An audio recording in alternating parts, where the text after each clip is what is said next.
Mama, Papa, you talk about it. You talk about it. You talk about Papa, Mama, he does tactic. Ma, he does charity. Moya need he does charity. She does not meet a nugget. Mi changatri. Sak chana ba hong. She zero is a Zero di mi changatri ai na.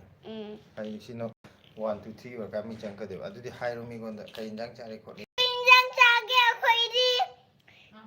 Gang say. Mi yam sang itu 1 i de tu. Only one. Mi yam sang ho ra. Only one. Adu nang hai. Ma'am. Isa screen the double tap top the galay untode. How is me kak sang live to like to ri ji. Kakak amit kakak amit. Kakak amit nuksi. Kakak amit thank you hai. Kakak thank you. Sak char ba hong. Sak char bo khoi di sak chare. Khoi du gang sei chare. Kakak di kain jang chage. Khoi du sak chare. Nang du sak chadi bra. Nene Sonia ju kain jang chare. Nene Sonia. Ai gi laptop develop ka. Adu smiling ka. Du amalam pakai de. Ai uram me. Uram me lapira puja. Kakana iro kakak nimit amit ai ne amit di se nene Sonia da kain jang chage mtang nene Sonia kain jang chage ai nene hangu ha as nene Sonia hai ai nene hai ge nene hai ya ya de nene ka tang hai bi ai mamin pat nene kain jang chare ge hai mama jo nene mama jo nene hawaja ai nei ma jo ko bane kayam ko bane ma kaka orange puro ura ai poroge me mai ui bala ai ui bala hai no ba ai hai ola please ai hai no em de cinema hai gi mama jo ui be ui bala ene mama ui be aduga ui di mara yete ba narali ui gitu bone se kamenam lai se kakak kaino na kakak mina tu nene Sonia kakak mina nene hai mi ngang itu kakak mina je blessy kakak hui de lai re je hai re oi yai lei ba lakke lai pot me am pok tai ne kai ke pot pu de mo da ka amma hinja kang sai purani aduga chak purani aduga magi gipsu purani mai gifts wa gift kai bi de ba cooker piani asi parai aduga magi jo kayam to na bado nene Sonia jakchu piage nene Sonia kamenam para je ai koi blessy je ngasi di yam chaurame hai re nene na le sabi phare hayo ye sabi phare ne ai le sabi pha do re kanana si de chinga manam namme kaino host ko ai je ka no hello blessy hai baba chinga manam namme singam na te boro plus ni chinga ne manam namme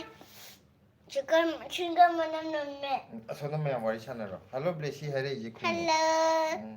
nuai bro ai gi love only one si kai no cha do ja ai ko adu hai ga orange mayam da khoi komla sa ge to okay komala orange hai ge orange sari to bane okay sa ge do ne sa lo re ko sorry gai ne khon bu do khom bane sorry hai ga ro na ko sorry hai ga ro sorry hai ga ne kari gi nang gok long to bu mi ma mang to bu ya san na ko sorry ro ko me ge gai sorry adu thagek pa ko we gai na khong na te thagek pa ko we do target pingi ai thagek pa ne target penai sidak abta thola 18 hello mayam kayam ingage ngasi delhi da dinga si dagi phajana ingba hore hai gro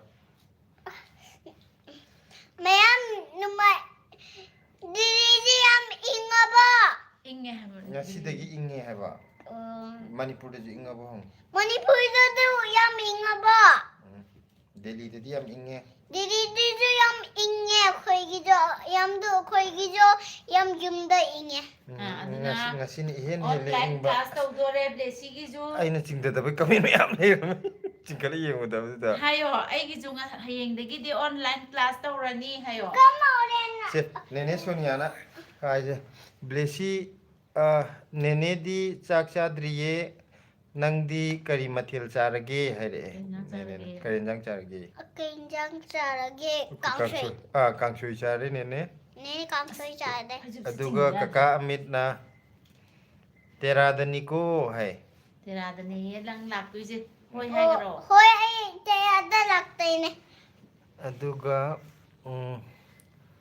Ram ꯇꯃꯥꯡꯅ ꯍꯥꯏ ꯍꯥꯏꯔꯛꯑꯦꯀꯣ ꯀꯀꯥ ꯑꯃꯤꯠꯅ ꯁꯔꯥꯡꯉꯦ ꯍꯥꯏꯔꯛꯑꯦ ꯅꯪ ꯁꯔꯥꯡꯉꯦ ꯍꯥꯏꯈꯔꯣ ꯀꯔꯤ ꯁꯉꯥꯡꯅ ꯀꯩꯅꯣ ꯁꯔꯥꯡꯉꯦ ꯍꯥꯏꯗꯤ ꯑꯥꯏ love U ꯍꯥꯏꯕꯗꯣ ꯁꯔꯥꯡꯉꯦ ꯑꯗꯨꯒ ꯍꯥꯔꯗꯔꯁꯟ ꯒꯨꯔꯨꯃꯌꯨꯝꯅ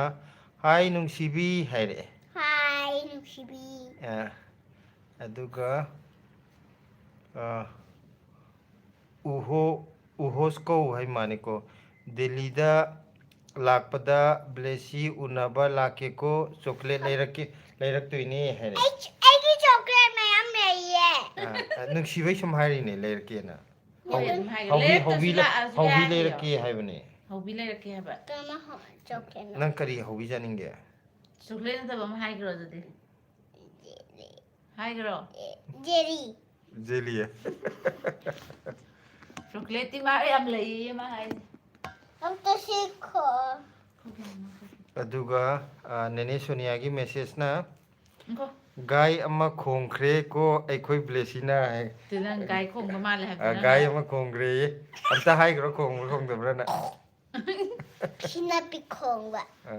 ꯄꯤꯈꯣꯡꯕ ꯑꯣ ꯑꯗꯨꯒ ꯍꯥꯔꯗꯔꯁꯟ ꯒꯨꯔꯨꯃꯌꯨꯝꯅ ꯌꯥꯝꯅ ꯏꯪꯕ ꯄꯤꯀꯣꯛꯇꯤ ꯍꯦꯜꯂꯦ ꯕꯦꯃꯥ ꯍꯥꯏ ꯏꯪꯕ ꯌꯥꯝ ꯍꯦꯜꯂꯦꯌꯦ ꯍꯧꯖꯤꯛ ꯌꯨꯝꯗꯁꯨ ꯄꯤꯀꯣꯅ ꯀꯃꯥꯏꯅ ꯍꯣꯡꯒꯦ ꯌꯥꯝ ꯍꯩꯌꯦ ꯄꯤꯀꯣꯛ ꯈꯣꯡꯕ ꯇꯥꯔꯕꯅꯤꯅ ꯃꯥ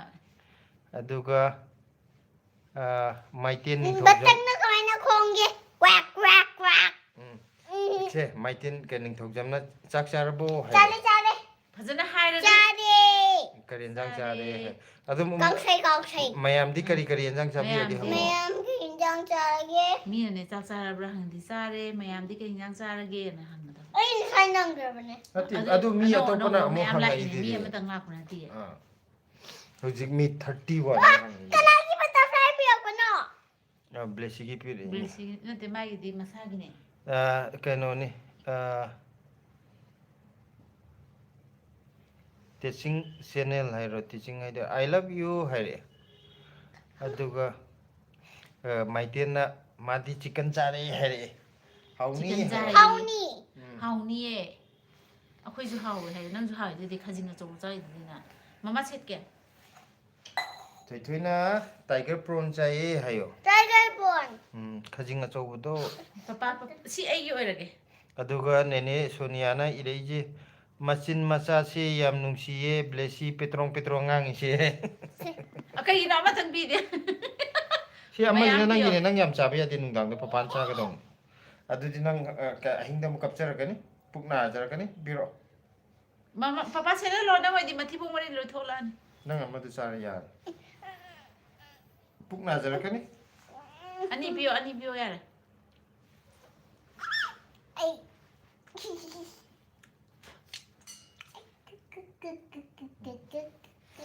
ꯌꯥꯔꯦꯀꯣ ꯃꯌꯥꯝ ꯌꯥꯝꯃꯦ ꯌꯥꯝꯃꯦ ꯑꯗꯨꯒ ꯍꯥꯔꯗꯔꯁꯟ ꯒꯨꯔꯨ ꯃꯌꯨꯝꯅ ꯀꯌꯥꯝ ꯍꯥꯎꯒꯦ ꯕꯦꯃꯥ ꯍꯥꯏꯔꯛꯑꯦ ꯀꯌꯥꯝ ꯍꯥꯎꯒꯦ ꯑꯣꯔꯦꯟꯖ ꯀꯌꯥꯝ ꯍꯥꯎꯒꯦ ꯍꯥꯏꯔꯒ ꯑꯣꯔꯦꯟꯖ ꯑꯣꯔꯦꯟꯖ ꯍꯣꯏ ꯑꯣꯔꯦꯟꯖ ꯌꯥꯝ ꯑꯣꯔꯦꯟꯖꯇꯣ ꯍꯧꯈ꯭ꯔꯕ ꯌꯥꯝ ꯍꯥꯎꯋꯦ ꯑꯣꯔꯦꯟꯖ ꯂꯥ ꯍꯪꯉꯤꯕ ꯃꯥꯏꯁꯦ ꯑꯗꯨꯒ ꯕꯤꯃꯣꯂꯥ ꯗꯦꯕꯤ ꯑꯀꯣꯏꯖꯝ ꯍꯥꯏ ꯕ꯭ꯂꯦꯁꯤ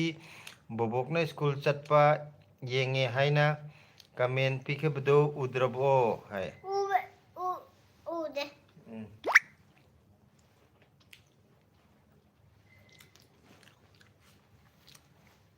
ꯕꯣꯕꯣꯛꯇꯤ ꯀꯩ ꯏꯟꯖꯥꯡ ꯆꯥꯔꯒꯦ ꯍꯪꯉꯣ ꯑꯩ ꯉꯁꯤ ꯅꯨꯃꯤꯠꯁꯤꯗ ꯑꯩꯅ ꯆꯥꯅꯤꯡꯉꯤꯁꯦ ꯌꯦꯡꯉꯨꯅꯦ ꯑꯩꯈꯣꯏꯗꯤ ꯀꯥꯡꯁꯣꯏ ꯐꯩ ꯍꯩꯁꯦ ꯉꯁꯤ ꯅꯨꯃꯤꯠꯁꯤꯗ ꯑꯩꯅ ꯍꯩꯒꯁꯦ ꯆꯥꯅꯤꯡꯉꯤꯁꯦ ꯃꯌꯥꯝ ꯀꯩꯅꯣꯅꯦ ꯅꯨꯃꯤꯠ ꯃꯅꯤꯡꯗ ꯊꯣꯔꯛꯑꯅꯤ ꯉꯥꯎꯔꯝꯗꯥꯏꯒꯤꯅꯤ ꯁꯨꯅ ꯆꯨꯈꯠꯂꯛꯏꯕ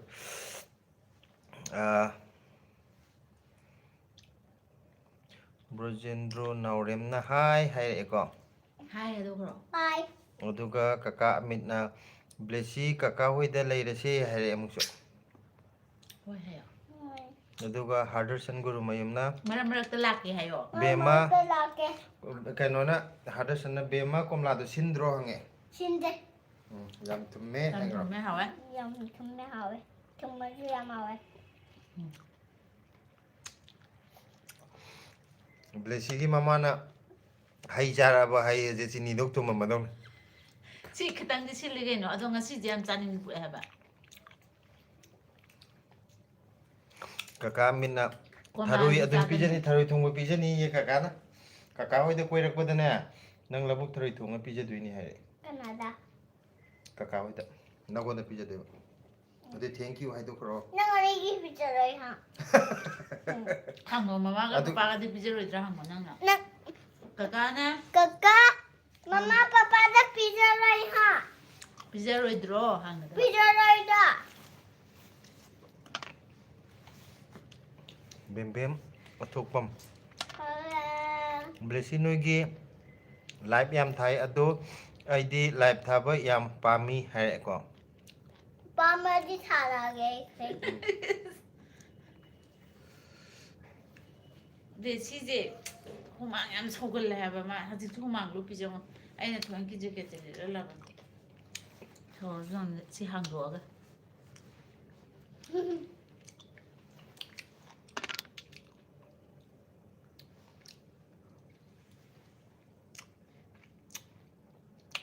ꯀꯩ ꯍꯥꯏꯅꯣ ꯏꯆꯥ ꯊꯣꯏꯕꯤꯒꯤ ꯊꯔꯣꯏ ꯍꯥꯏꯕ ꯃꯥꯜꯂꯦ ꯏꯆꯥ ꯊꯣꯏꯕꯤꯒꯤ ꯊꯔꯣꯏ ꯍꯥꯏꯔꯛꯑꯦ ꯕꯤꯃꯣꯂꯥ ꯗꯦꯕꯤ ꯑꯩꯈꯣꯏꯖꯝꯅ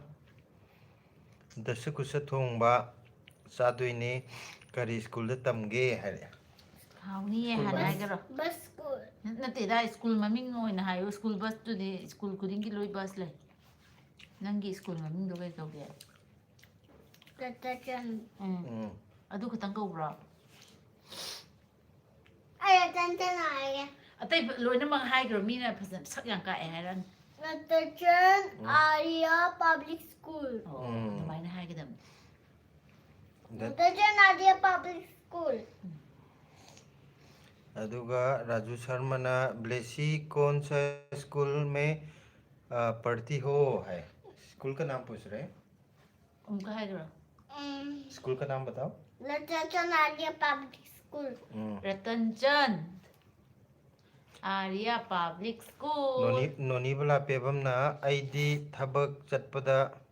लाइव याहौद्रे है ngaranggi orang mana ngarang aina ui bagi live tu Bimola देवी अकोई जमना वेरी गुड है रे ब्लेसीदा thank you नंगना येंबगी लाइट नुंगाइते हाबिदो लाइट से सोना मोबाइल से सोन थक्सेलकपिने mana अखोय मथंगदि असोंदोय ngaरगा Sonde तोरदि ngaना तानिबो tani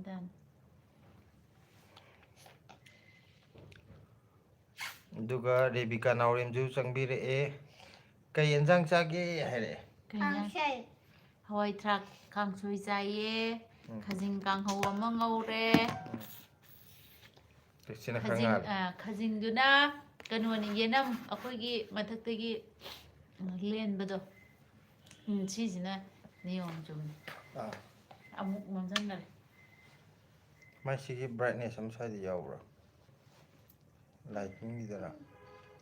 light on adugi kana amta chamani kai mudi kai adugi केम यावदेदा अदु सिना खरति ngal aina paina leraga message parage kakasu sonda dum lakpa yai ai se thoki khara kaisu kai di sidai paaba nungai ha nang su khara uhalu goi mane anda am ki ginamni ne kide kainogi ngasai ichambi gi moi kano dana ne nang januri ꯑꯗꯨꯕꯨ ꯑꯍꯥꯟꯕ ꯑꯣꯏꯅ ꯇꯥꯕ ꯅꯠꯇꯦ ꯃꯥꯅꯁꯨ ꯍꯥꯏꯔꯛꯑꯦ ꯑꯩꯅ ꯅꯣꯅꯤꯕꯂꯥ ꯑꯩꯈꯣꯏꯁꯨ ꯆꯍꯤ 30 ꯈꯦꯠꯅꯩ ꯍꯥꯏ ꯌꯥꯗ꯭ꯔꯣ ꯅꯣꯅꯤꯕꯂꯥ ꯅꯨꯡꯉꯥꯏꯔꯤꯕꯣ ꯍꯥꯏꯔꯛꯑꯦ ꯅꯣꯅꯤꯕꯂꯥꯅ ꯅꯨꯡꯉꯥꯏꯔꯤꯕꯣ ꯍꯪꯉꯛꯑꯦ ꯕ꯭ꯂꯦꯁꯤ ꯅꯨꯡꯉꯥꯏꯔꯤꯌꯦ ꯍꯥꯏꯒꯤꯔꯣ ꯅꯨꯡꯉꯥꯏꯔꯤꯌꯦ ꯅꯣꯅꯤꯕꯂꯥꯗꯤ ꯆꯥꯛ ꯆꯥꯔꯕꯣ ꯔꯦꯕꯤꯀꯥ ꯅꯥꯎꯔꯦꯝꯅ ꯀꯩ ꯆꯥꯏꯅꯣ ꯕ꯭ꯂꯦꯁꯤ ꯌꯥꯝ ꯍꯥꯎꯕ ꯃꯥꯜꯂꯦ ꯍꯥꯏꯔꯛꯑꯦ ꯀꯩ ꯆꯥꯏꯅꯣ ꯍꯪꯉꯛꯑꯦ ꯃꯤꯅ Orange. ꯀꯣꯝꯂꯥ ꯆꯥꯔꯤꯅꯦ ꯍꯥꯏꯌꯣ Kumara hinde haitesi. Ay orange hayage. Orange. Orange. ꯃꯥ ꯈꯔ ꯂꯥꯏꯕꯖꯥꯠꯅꯦ ꯀꯣꯝꯂꯥ ꯍꯥꯏꯕꯁꯦ ꯈꯔ ꯂꯨꯅ ꯊꯣꯛꯑꯦ ꯃꯉꯣꯟꯗ ꯑꯗꯨꯏꯁꯨ ꯅꯪ ꯃꯩꯇꯩꯂꯣꯟ ꯉꯥꯡꯅꯤ ꯍꯥꯏꯔꯦ ꯌꯨꯝꯗꯗꯤ ꯃꯩꯇꯩꯂꯣꯟ ꯉꯥꯡꯒꯗꯕꯅꯦ ꯍꯥꯏꯕꯗꯣ ꯑꯗꯣ ꯆꯥꯏ ꯍꯩꯗꯤ ꯃꯩꯇꯩꯂꯣꯟꯗ ꯅꯠꯇ꯭ꯔꯥ ꯐꯖꯅ ꯆꯥꯎ ꯃꯤꯅ ꯇꯨꯒꯠꯆꯩ ꯍꯥꯏꯔꯛꯀꯅꯤ ꯕꯦꯠ ꯃꯦꯅꯔꯁ ꯍꯥꯏꯔꯛꯀꯅꯤ ꯈꯔ ꯋꯥꯔꯤ ꯋꯥꯇꯥꯏ ꯁꯥꯏ ꯀꯔꯤ ꯏꯟꯁꯥꯡ ꯆꯥꯔꯦ ꯑꯗꯨ ꯍꯥꯏ ꯈꯪꯈꯔꯦ ꯌꯨꯡꯉ ꯑꯃꯨꯛ ꯎꯏ ꯂꯩꯔꯤꯗꯤ ꯀꯩꯒꯤꯅꯣ ꯑꯩ ꯁꯤꯗꯒꯤ ꯄꯥꯕ ꯌꯥꯗ꯭ꯔꯦ ꯄꯥꯕꯗꯤ ꯑꯩ ꯅꯠꯇꯦ ꯄꯥꯔꯛꯀꯅꯤ ꯅꯪ ꯅꯠꯇꯦꯗ ꯍꯥꯏꯐꯝ ꯊꯣꯛꯄꯗꯣ ꯑꯗꯨꯝ ꯍꯣꯏ ꯍꯥꯏꯌꯣ ꯍꯥꯏꯌꯦ ꯍꯥꯔꯗꯔꯁꯟꯅ ꯍꯥꯏꯔꯛꯏꯁꯦ ꯀꯣꯝꯂꯥ ꯄꯤꯁꯇ ꯀꯌꯥ ꯄꯤꯁ ꯀꯌꯥ ꯁꯨꯔꯒꯦ ꯄꯤꯁ ꯆꯥꯕ ꯀꯌꯥ ꯍꯥꯏꯕ ꯁꯨꯔꯒꯦ ꯍꯥꯏꯕ ꯉꯁꯤꯒꯤ ꯍꯧꯖꯤꯛꯀꯤ ꯑꯣꯏꯅꯗꯤ ꯑꯅꯤ ꯑꯅꯤ ꯁꯨꯔꯕ ꯑꯅꯤ ꯑꯃꯒ ꯄꯤꯔꯦ ꯑꯣ ꯃꯁꯤꯡ ꯑꯅꯤ ꯑꯣ ꯃꯁꯨꯡ ꯑꯅꯤꯔꯥ ꯕꯦꯁꯤ ꯅꯪ ꯑꯣ ꯉꯁꯤꯗꯤ ꯈꯔ ꯆꯥꯔꯦ ꯑꯩꯁꯨ ꯅꯍꯥꯟꯈꯩꯗꯤ ꯀꯣꯝꯂꯥꯁꯨ ꯆꯥꯗꯦ ꯑꯩꯗꯤ ꯀꯔꯤꯝ ꯆꯥꯅꯤꯡꯗꯦꯕꯀꯣ ꯑꯗꯣ ꯉꯁꯤꯒꯤ ꯅꯨꯃꯤꯠꯁꯤꯗꯗꯤ ꯑꯩꯅ ꯆꯥꯅꯤꯡꯉꯤ ꯑꯩ ꯀꯣꯝꯂꯥ ꯃꯄꯨꯝ ꯑꯃ ꯆꯥꯔꯝꯒꯅꯤ ꯉꯁꯤ ꯅꯨꯃꯤꯠꯁꯤꯗ ꯉꯁꯥꯏ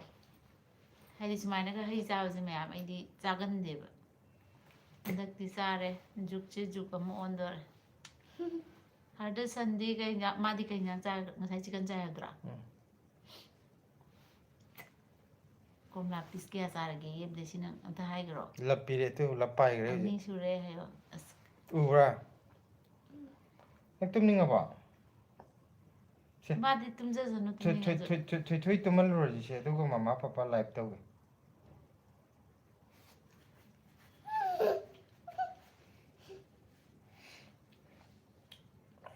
ꯆꯤꯡꯈꯠꯂ ꯂꯥꯛꯄ꯭ꯔꯥ ꯌꯦꯡꯉꯣ ꯂꯥꯛꯇꯦ ꯍꯩꯔꯣꯕꯨꯗꯤ ꯄꯤꯗꯦ ꯔꯦꯕꯤꯀꯥ ꯅꯥꯎꯔꯦꯝꯅ ꯍꯥꯏ ꯍꯥꯏꯔꯛꯑꯦ Hi. ꯍꯜꯂꯣ ꯔꯦꯕꯤꯀꯥ ꯍꯥꯏꯌꯣ ꯍꯜꯂꯣ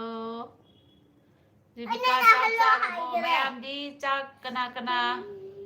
ꯆꯥꯗꯕ ꯃꯤꯁꯨ ꯌꯥꯎꯅꯔꯝꯈꯤꯅꯤꯀꯣ ꯀꯩꯀꯩ ꯍꯤꯟꯖꯥꯡ ꯌꯨꯝꯗꯗꯤ ꯆꯥꯟꯅꯔꯒꯦ ꯍꯧꯖꯤꯛ ꯑꯌꯥꯝꯕ ꯂꯣꯏ ꯆꯥꯔꯝꯃꯅꯤꯗ ꯄꯨꯡ ꯊꯦꯡꯉꯦ ꯅꯤꯡꯊꯝꯊꯥꯒꯤ ꯃꯇꯝꯅꯤ ꯑꯩꯈꯣꯏꯒꯤ ꯂꯥꯏꯐꯁꯤꯗ ꯆꯪꯕꯤꯔꯛꯏꯕꯁꯤꯡꯁꯦ ꯈꯔ ꯑꯃꯗꯤ ꯍꯥꯏꯈ꯭ꯔꯦ ꯑꯗꯣ ꯃꯤ ꯍꯧꯖꯤꯛ ꯕ꯭ꯂꯦꯁꯤ 38 ꯀ꯭ꯂꯥꯁ ꯆꯪꯕꯤꯔꯛꯏ ꯀꯌꯥ ꯀꯥꯒꯦ ꯕ꯭ꯂꯦꯁꯤꯁꯦ ꯍꯧꯖꯤꯛ ꯀ꯭ꯂꯥꯁ ꯅꯔꯁꯔꯤꯅꯦ LKG ꯀꯥꯏꯅꯒ ꯍꯥꯏꯅꯕꯗꯣꯀꯣ ꯇꯨꯝꯅꯤꯡꯂꯕꯣ ꯕꯦꯝꯃꯥ ꯍꯥꯏꯔꯦ ꯊꯣꯏ ꯇꯨꯝꯅꯤꯡꯉꯕ ꯍꯪꯉꯦ ꯃꯥ ꯇꯨꯝꯅꯤꯡꯗ꯭ꯔꯤ ꯀꯩꯅꯣ ꯇꯧꯕꯁꯤꯗ ꯌꯥꯝ ꯀꯟꯅ ꯀꯣꯝꯂꯥ ꯆꯥꯔꯤ Tumaga. ꯁ꯭ꯇꯥꯔꯁꯤꯅ ꯍꯥꯏ ꯍꯥꯏꯔꯛꯑꯦ Hi. ꯐꯖꯅ ꯐꯝꯃꯛꯑꯣ ꯅꯪ ꯉꯥꯕ ꯌꯥꯝ ꯀꯜꯂꯦ ꯃꯃꯥ ꯋꯥꯏꯑꯦꯕ ꯁꯤ ꯑꯝꯇ ꯐꯖꯅ ꯐꯝꯃꯛꯑꯣ Baba nalage. ꯑꯗꯨ ꯉꯥꯎꯅ ꯄꯥꯔꯣꯝꯗ ꯑꯩꯁꯤ ꯅꯉꯣꯟꯗ ꯉꯥꯔꯛꯀꯦ ꯑꯗꯨꯗꯤ Nala. ꯑꯝꯇ ꯉꯥꯟꯅꯗꯦ ꯆꯨꯝ ꯐꯝꯅꯁꯤ ꯉꯥꯟꯅꯗꯕꯤꯗ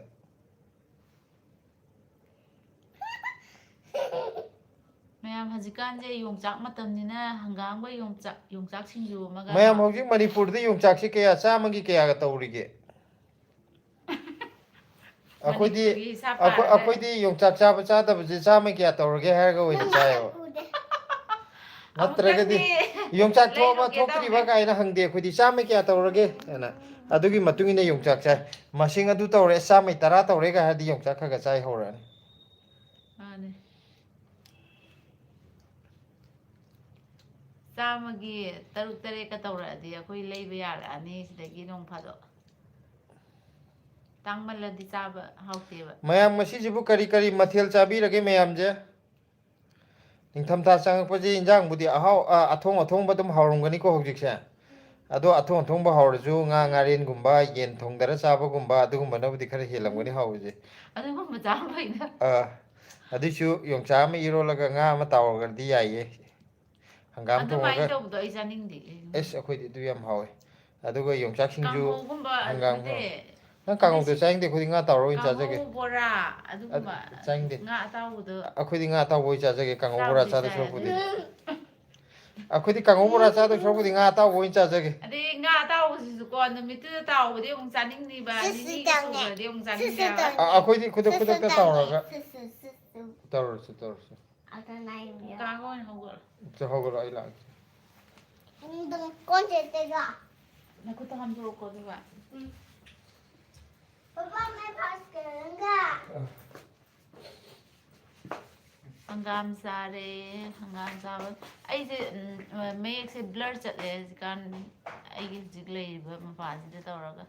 Khara di pabudi thoe adujo anamana blur chatpado oy. Ngarang di dharna chatlubagi why di sumain chatthubase ai gi oine yam wabdo oy ko. Ana oy da oy da.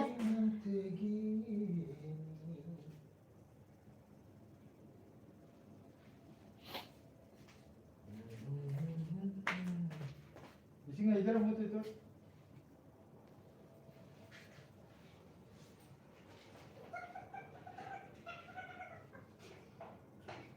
Papa, Oh, kaya naiga. ay siya nga kaya nang manakta nang kano to ay di siya lay ay di. Sila kaya. Lao. Tapos na auto. Ay, pasta. Oh, tao na. Ano inama lagda khara kiroy. Lagda khara kiroy ay amon par rồi mai. Lagda mai ta thokini da pamure. Lagda sukidre. Rebecca naurem na haji inama like the khara kera o mayam kaino tawra abo Ayu ko madoina lagda ro ke doina khara ke bra ya bra yenge. tumam dai de kiri ra ba Mangda kira ba. Kira mana wes pia ka musalo ra mo ba.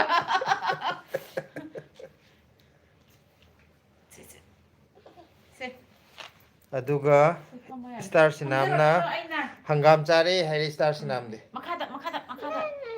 Blessing nai ba mamai khong. hangam ne hele da mayam yong chaki do amta hai bi ro ne sa me kya tawrage na hai di hongdar abra ba khara yong chaki akoi sidagi cha phangdraju yong chaki wari ta da nungai sidaida ingba sida komla yam charunu kanano haibire je henderson nate lanchen ba thangjamna ingba sida komla yam charunu ko nani chamagi taruk tare tawre ironba yabaduda moirang de di hai ko ironba yaba di phajara adudi phajare maru phajare Moyang oi bai hong jala. Imphal yo kan de tangine. Pharam mong ki tien yo kan de. adu hauji iron ba ya ba yam chaw tung ju natri ba za ba yam noi mata me simju cha ju ya ba iron ba cha ju ya ba ani mak adu oi dei ne ba Kan de kano akang mu don. Yung cha akang ba kita tha lak de ya lak. Marak ka sangin.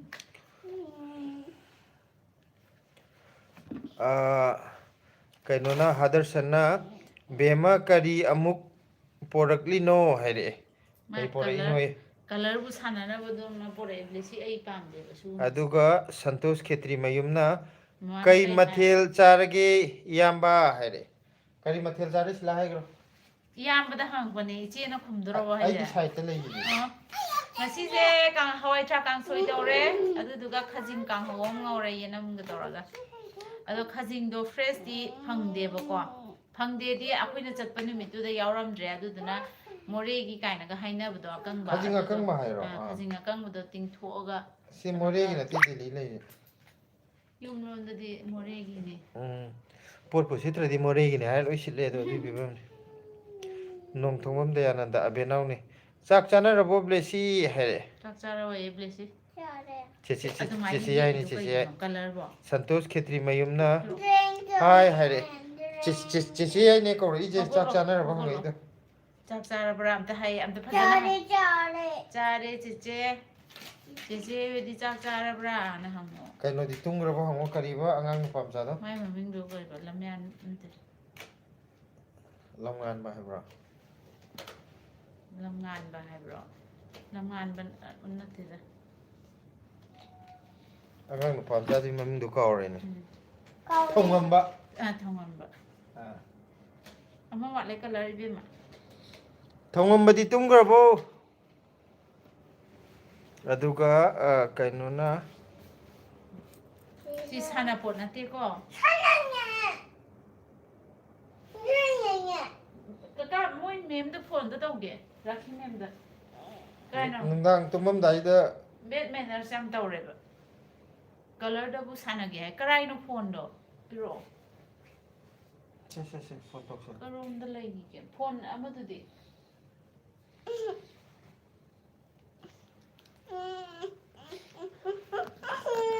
ꯑꯗꯨꯗꯤ ꯇꯧꯔꯣ ꯑꯁ ꯉꯁꯤꯗꯤ ꯗꯦꯜꯂꯤꯗꯁꯨ ꯅꯍꯥꯟꯈꯩ ꯏꯪꯉꯒ ꯏꯪꯕꯒꯤ ꯆꯥꯡ ꯌꯧꯗꯦ ꯇꯧꯕꯗꯣ ꯉꯁꯤꯗꯤ ꯑꯌꯨꯛ ꯌꯥꯍꯧꯔꯛꯄꯗ ꯄꯨꯡ 7 ꯇꯥꯔꯐꯥꯎꯗ ꯅꯣꯡꯉꯥꯟꯗꯦ ꯃꯝꯃꯒ ꯑꯗꯨꯝ ꯂꯩꯌꯦꯕꯀꯣ ꯑꯗꯨꯒ ꯄꯨꯡ 9:30 ꯃꯥꯄꯟꯐꯧ ꯂꯩꯆꯤꯟ ꯌꯦꯡꯉꯣ ꯐꯖꯅ ꯁꯤ ꯊꯥꯔ ꯂꯥꯏꯔꯤꯛ ꯂꯩ ꯑꯝꯇ ꯑꯩꯈꯣꯏ ꯌꯦꯡꯉꯣ ꯑꯩ ꯁꯤꯗꯩꯗ ꯀꯩꯅꯣꯝꯇ ꯏꯒꯦ ꯁꯟꯇꯣꯁ ꯈꯦꯇ꯭ꯔꯤꯃꯌꯨꯝꯅ ꯉꯔꯥꯡ ꯅꯍꯥꯟꯗꯤ ꯇꯨꯝꯕ ꯏꯌꯥ ꯌꯥꯗ꯭ꯔꯦ ꯏꯌꯥꯝꯕꯒꯤ ꯂꯥꯏꯐ ꯌꯦꯡꯗꯕꯁꯦ ꯊꯕꯛꯅ ꯃꯩ ꯇꯥꯔꯦ ꯂꯨꯍꯣꯡꯕꯒꯤ ꯍꯥꯏ ꯁꯟꯇꯣꯁ ꯀꯅꯥ ꯂꯨꯍꯣꯡꯕꯩꯅꯣ ꯂꯨꯍꯣꯡꯕꯩ ꯊꯕꯛꯁꯤꯗꯤ ꯆꯤꯟꯕꯨꯗꯤ ꯆꯤꯜꯂꯝꯒꯅꯤꯀꯣ ꯂꯦꯁꯤ ꯍꯧꯒꯠꯂꯣ ꯃꯣꯏ ꯑꯅꯤ ꯂꯥꯏꯐ ꯊꯥꯔꯤꯅ ꯇꯧꯁꯦ ꯑꯣꯏꯔꯣꯏꯗ ꯑꯩ ꯌꯥꯎꯔꯣꯏꯒꯦ ꯇꯧꯅꯤ ꯌꯥꯎꯗ ꯌꯥꯗ꯭ꯔꯦꯁꯦ ꯍꯧꯒꯠꯂꯣ ꯑꯅꯤꯁꯦ ꯁꯦꯔꯥꯟꯒ ꯇꯨꯔꯥꯟꯒ ꯁꯨꯝ ꯇꯧꯔꯛꯑꯦꯀꯣ ꯍꯥꯗꯔꯁꯟꯅ ꯕꯦꯃꯥ ꯃꯃꯥ ꯑꯦꯟ ꯕꯕꯥ ꯋꯥꯍꯟꯒꯅꯨꯀꯣ ꯍꯥꯏꯔꯛꯑꯦ ꯇꯥꯔꯕ ꯍꯥꯏꯁꯦ ꯊꯣꯏꯊꯣꯏ ꯂꯝ ꯍꯦꯟꯒꯅꯣ ꯍꯥꯏꯁꯦ ꯑꯗꯨꯒ ꯏꯁꯇꯥꯔ ꯁꯤꯅꯥꯝꯅ ꯀ꯭ꯂꯥꯁ ꯀꯌꯥ ꯇꯝꯂꯒꯦ ꯏꯆꯥꯊꯣꯏ ꯍꯥꯏ ꯀꯔꯤ ꯀ꯭ꯂꯥꯁ ꯀꯌꯥ ꯀꯥꯔꯒꯦ ꯍꯧꯖꯤꯛ ꯅꯔꯁꯔꯤ ꯀꯥꯔꯤꯅꯦ ꯍꯟꯗꯛ KG ꯀꯥꯔꯅꯤꯀꯣ ꯄꯩꯈꯥ ꯂꯣꯏꯔꯕꯗꯩꯗꯤ ꯃꯊꯪꯒꯤ ꯁꯦꯁꯟ ꯍꯧꯕꯗ KGꯗ ꯑꯃꯨꯛ ꯀꯥꯔꯅꯤ ꯍꯥ ꯀꯤꯂꯣꯒ꯭ꯔꯥꯝꯗ ꯍꯥꯟꯅ ꯄꯋꯥ ꯑꯃ ꯀꯥꯏꯕ ꯍꯧꯖꯤꯛ ꯀꯤꯂꯣꯒ꯭ꯔꯥꯝ ꯀꯥꯔꯅꯤ ꯐꯥꯠ ꯂꯧ ꯆꯣꯡꯉꯒ ꯍꯟꯗꯛ ꯑꯩꯈꯣꯏ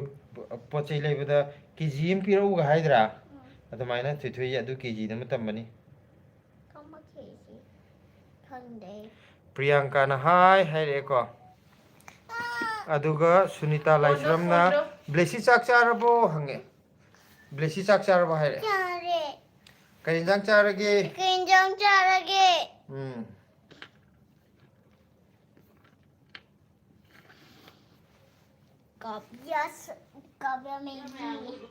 ꯀꯥꯕꯤꯌꯥ ꯃꯦꯒꯤꯗꯤ ꯀꯅꯥꯅꯣ ꯀꯥꯕꯤꯌꯥꯅꯤꯒꯤꯗꯤ ꯃꯥ ꯑꯣ ꯁ꯭ꯀꯨꯜ ꯑꯩ ꯆꯠꯐꯝꯒꯤ ꯃꯦꯒꯤ ꯑꯃ ꯊꯦꯡꯅꯕ ꯆꯥꯔꯨꯔꯦꯅ ꯃꯦꯒꯤ ꯑꯝꯇꯤ ꯅꯦꯒꯤ ꯍꯥꯏꯕ Kabianihi. ꯁꯨꯅꯤꯇꯥꯗꯤ ꯀꯔꯤ ꯃꯊꯦꯜ ꯆꯥꯔꯒꯦ ꯑꯩꯈꯣꯏꯒꯤ ꯀꯩꯅꯣ ꯆꯤꯆꯤ ꯌꯥꯏꯅꯁꯦ ꯕ꯭ꯂꯦꯁꯤ ꯅꯣꯏ ꯕꯥꯆꯧꯅ ꯅꯪꯒꯤ ꯚꯤꯗꯤꯑꯣ ꯌꯦꯡꯂꯒ ꯅꯣꯛꯍꯧꯕꯅꯤ ꯂꯝꯁꯨ ꯌꯥꯝ ꯍꯦꯜꯂꯦ ꯍꯥꯏꯍꯧꯕꯅꯤ ꯍꯥꯏ ꯕꯕꯥꯆꯧꯅ ꯅꯪ ꯚꯤꯗꯤꯑꯣ ꯌꯦꯡꯉ ꯅꯣꯛꯍꯧꯋꯦ ꯍꯥꯏꯁꯦ ꯅꯪ ꯎꯕꯗ ꯅꯣꯛꯅꯤꯡꯉꯤꯕ ꯑꯗꯨꯒ ꯁꯟꯇꯣꯁ ꯈꯦꯇ꯭ꯔꯤꯃꯌꯨꯝꯅ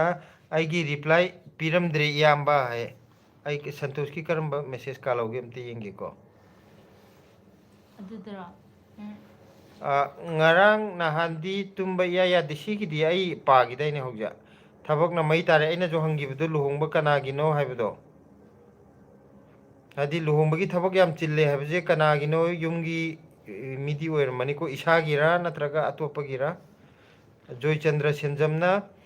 ꯀꯩ ꯂꯝꯗꯒꯤꯅꯣ ꯕꯦꯝꯃꯥ ꯍꯥꯏꯔꯛꯑꯦ ꯀꯩ ꯂꯝꯗꯩꯅꯣ ꯅꯪ ꯑꯝꯇ ꯍꯥꯏꯈ꯭ꯔꯣ ꯑꯩꯈꯣꯏ ꯂꯝꯗꯣ ꯅꯪꯅ ꯍꯩ ꯑꯩꯈꯣꯏ ꯍꯥꯏꯗꯥꯏꯅꯦ ꯂꯝꯗꯣ ꯀꯔꯤꯕ ꯀꯔꯤ ꯂꯝ ꯃꯃꯤꯡ ꯑꯕ ꯐꯨꯝꯂꯧ ꯁꯤꯐꯥꯏꯗꯒꯤꯅꯦ ꯍꯧꯖꯤꯛꯅ ꯗꯦꯜꯂꯤꯗ ꯂꯩꯖꯕꯅꯦ ꯀꯣ ꯅꯪ ꯅꯁꯛ ꯎꯗ꯭ꯔꯦ ꯍꯥꯏꯔꯛꯑꯅꯤ ꯖꯦꯀꯦꯠ ꯑꯃꯨꯕꯍꯣ ꯅꯁꯝ ꯑꯃꯨꯕꯍꯣ ꯀꯨꯆꯨꯁꯨ ꯃꯨꯕꯍꯣ ꯑꯗꯨꯃꯥꯏꯅ ꯉꯧꯈꯠꯂꯗꯤ ꯇꯣ ꯈꯔ ꯉꯧꯊꯣꯔꯛꯑꯦ ꯑꯗꯨꯃꯥꯏꯅ ꯉꯧꯊꯣꯔꯛꯑꯣ ꯃꯁꯛ ꯀꯅꯥꯅꯣ ꯁꯤꯗ ꯃꯝꯃ ꯇꯥꯔꯤꯁꯤꯕꯣ ꯐꯣꯟꯅ ꯃꯔꯣꯟ ꯑꯃ ꯃꯝꯕꯅꯦ ꯀꯨꯆꯨꯅ ꯃꯔꯣꯟ ꯑꯃ ꯃꯝꯕꯅꯦ ꯃꯊꯪꯗꯗꯤ ꯈꯔ ꯈꯔ ꯇꯧꯅꯨ ꯀꯦꯔ ꯊꯣꯛꯂꯛꯀꯦ ꯀꯦꯔ ꯊꯣꯛꯂꯛꯑꯒꯦ ꯃꯊꯪꯗꯩꯗꯤ ꯅꯠꯇꯦ ꯀꯦꯕꯗꯨꯁꯨ ꯐꯖꯕ ꯃꯤꯗ ꯀꯦꯊꯣꯛꯑꯗꯤ ꯐꯩ ꯑꯗꯨꯅꯦ ꯑꯊꯤꯕ ꯑꯩꯈꯣꯏꯗ ꯃꯨꯁꯨꯛ ꯃꯨꯕ ꯑꯩꯈꯣꯏꯗ ꯀꯦꯔꯗꯤ ꯁꯨꯅꯨ ꯇꯩꯔꯗꯤ ꯉꯧꯊꯣꯔꯛꯀꯅꯤ ꯑꯇꯩꯗꯗꯤ ꯀꯩꯅꯣ ꯍꯥꯏꯗꯥꯏꯅꯦ ꯑꯩꯈꯣꯏꯒꯤ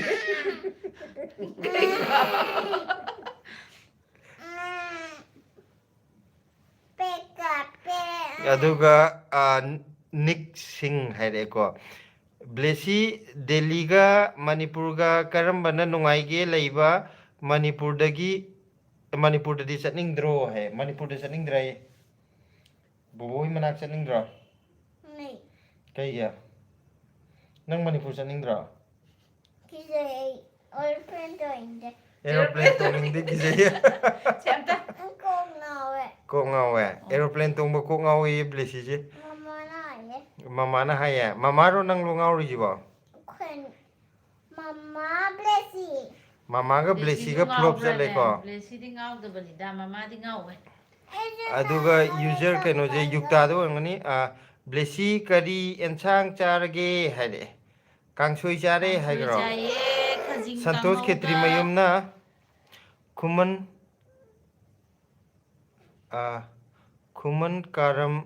khangbi bro yamba khuman karam hairo karam khuman karam haidoiro khangbi bro haije lam maming oideiro khuman karam haija ai si khangde karai jaga oidoino aduga santosh kumar khetri mayumna magi luhongbani ngarang o mi maming oidoine khuman karam magi luhongbai ne haije khuman karam haije kanano khangdre aduga binu tamang manipuri you guys yes binu we are manipuri binu tamang na hi hai ko khogi yukta na ngasigi leichin khuthado ayuki adune ngasi dagi ningtham tha khangchang changeba delhi je nahangai ningtham tha gi delhi gi ningtham tha je yogdri ingba yogdri habdo ngasi ayukta gi di ningtham tha ido phajana mal delhi je haidi pung taret tabdebu ngan thu yade heba nahangai di pung taruk makhai khare lakpada du ngan thuena taret tadringa da ngasi di taret tabda mam le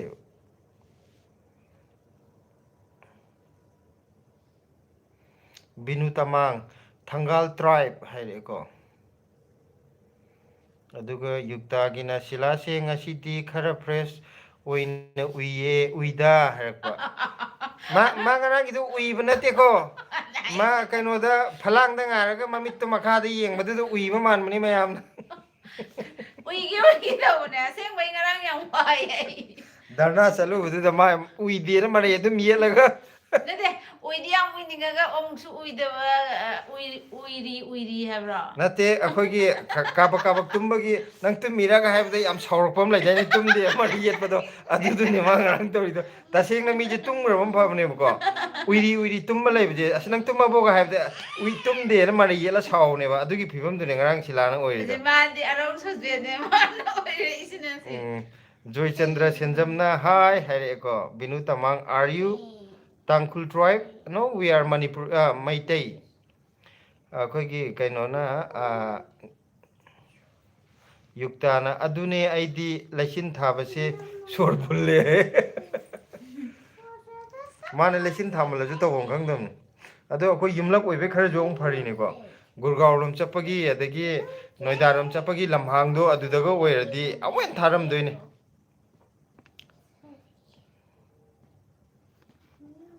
Ai ma kawe multivitamin anta lagi da bali. binu tamang okay hare Okay tore. Ngasar ba. Vitamin yaw tadi punsi ya roi kan. Besi yening dara. mamang da junang vitamin chagida Ke vitamin. Roi dara. doctor ni ira sawan chagida adu ju multivitamin no ni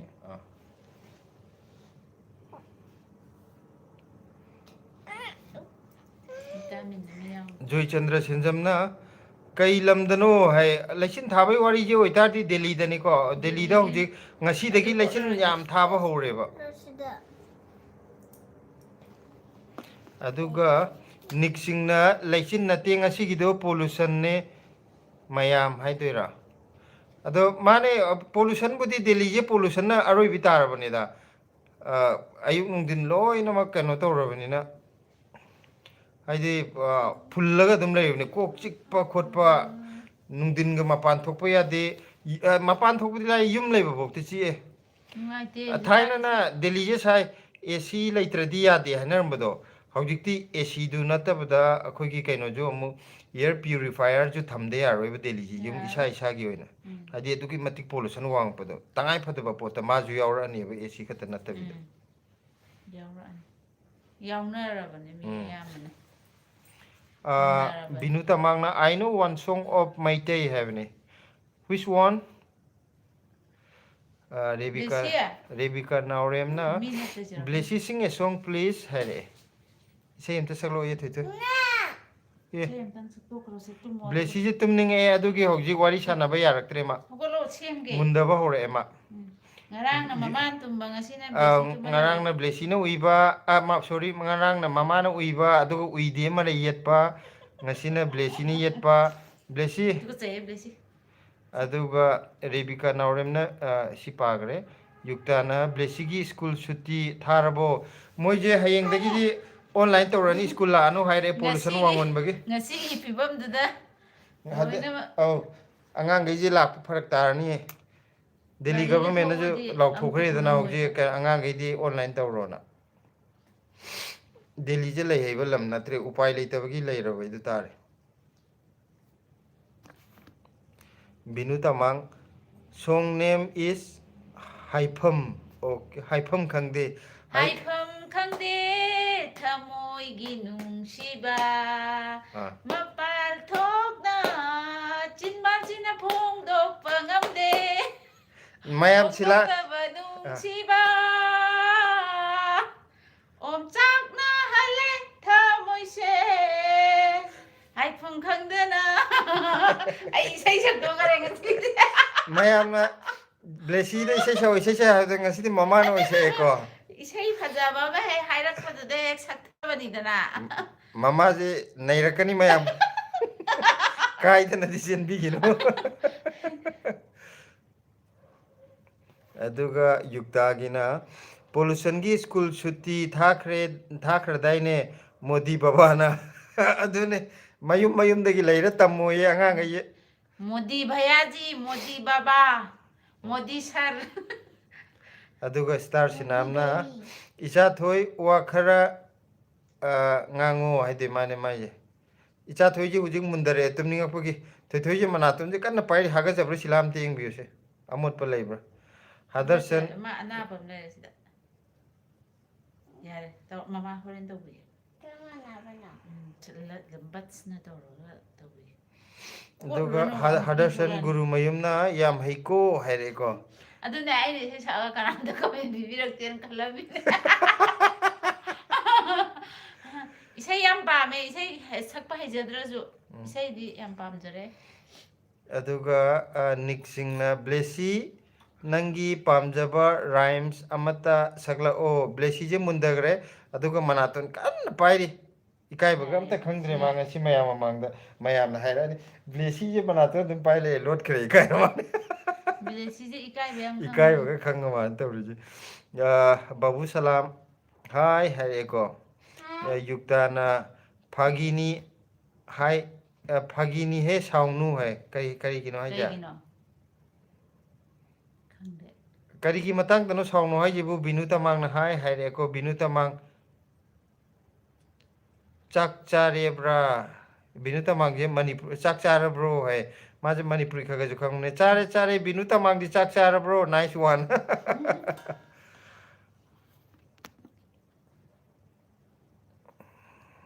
ꯕ꯭ꯂꯦꯁꯤ ꯇꯨꯝꯃꯣ ꯅꯪ ꯇꯨꯝꯗꯣꯏꯗꯤ ꯑꯩ ꯑꯃꯨꯛ ꯇꯨꯝꯅꯤꯡꯉꯛꯑꯅꯤ ꯅꯠꯇ꯭ꯔꯗꯤ ꯅꯪ ꯇꯨꯝꯗ꯭ꯔꯤꯉꯩꯗ ꯑꯩ ꯍꯥꯟꯅ ꯇꯨꯝꯖꯈꯤꯅꯤ ꯍꯧꯖꯤꯛ ꯄꯨꯡ 8 ꯇꯥꯗ꯭ꯔꯤꯗ ꯉꯥꯏꯍꯥꯛ ꯇꯧꯈꯤꯕ ꯌꯥꯅꯤ ꯌꯥꯅꯤꯗ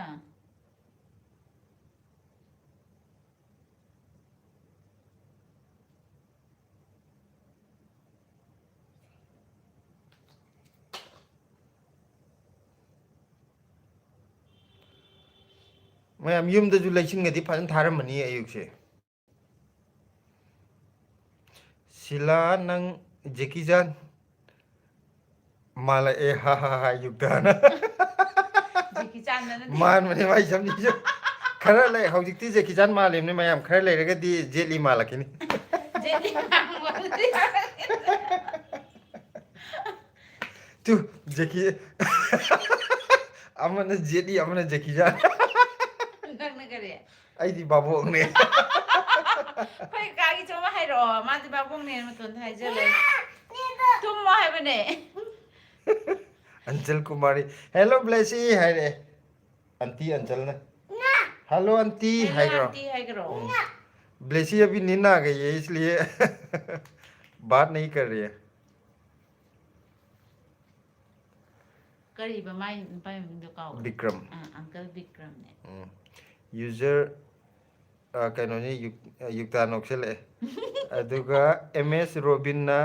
इयाम्बा Delhi weather कमाई तो वे हमने Delhi weather जो मई तारे ngasi का tipung mam में कहीं का आयुक्त दी पुंग का निपान मापन बाउत लेकिन फजन थार ngasi di पुंग तरेट पोक्ता आयुक्त की पुंग तरेट पोक्ता ngalu ya di ngasi di मम्म ले गए विंटर चंग पगा पोल्यूशन वांग बगा सब चाना गए तारे दिल्ली जी पुंग मम्म गए ब्लेसी होगलो आई साउदोरे दे युक्ता ना हाइबीनु हे हेरे अदु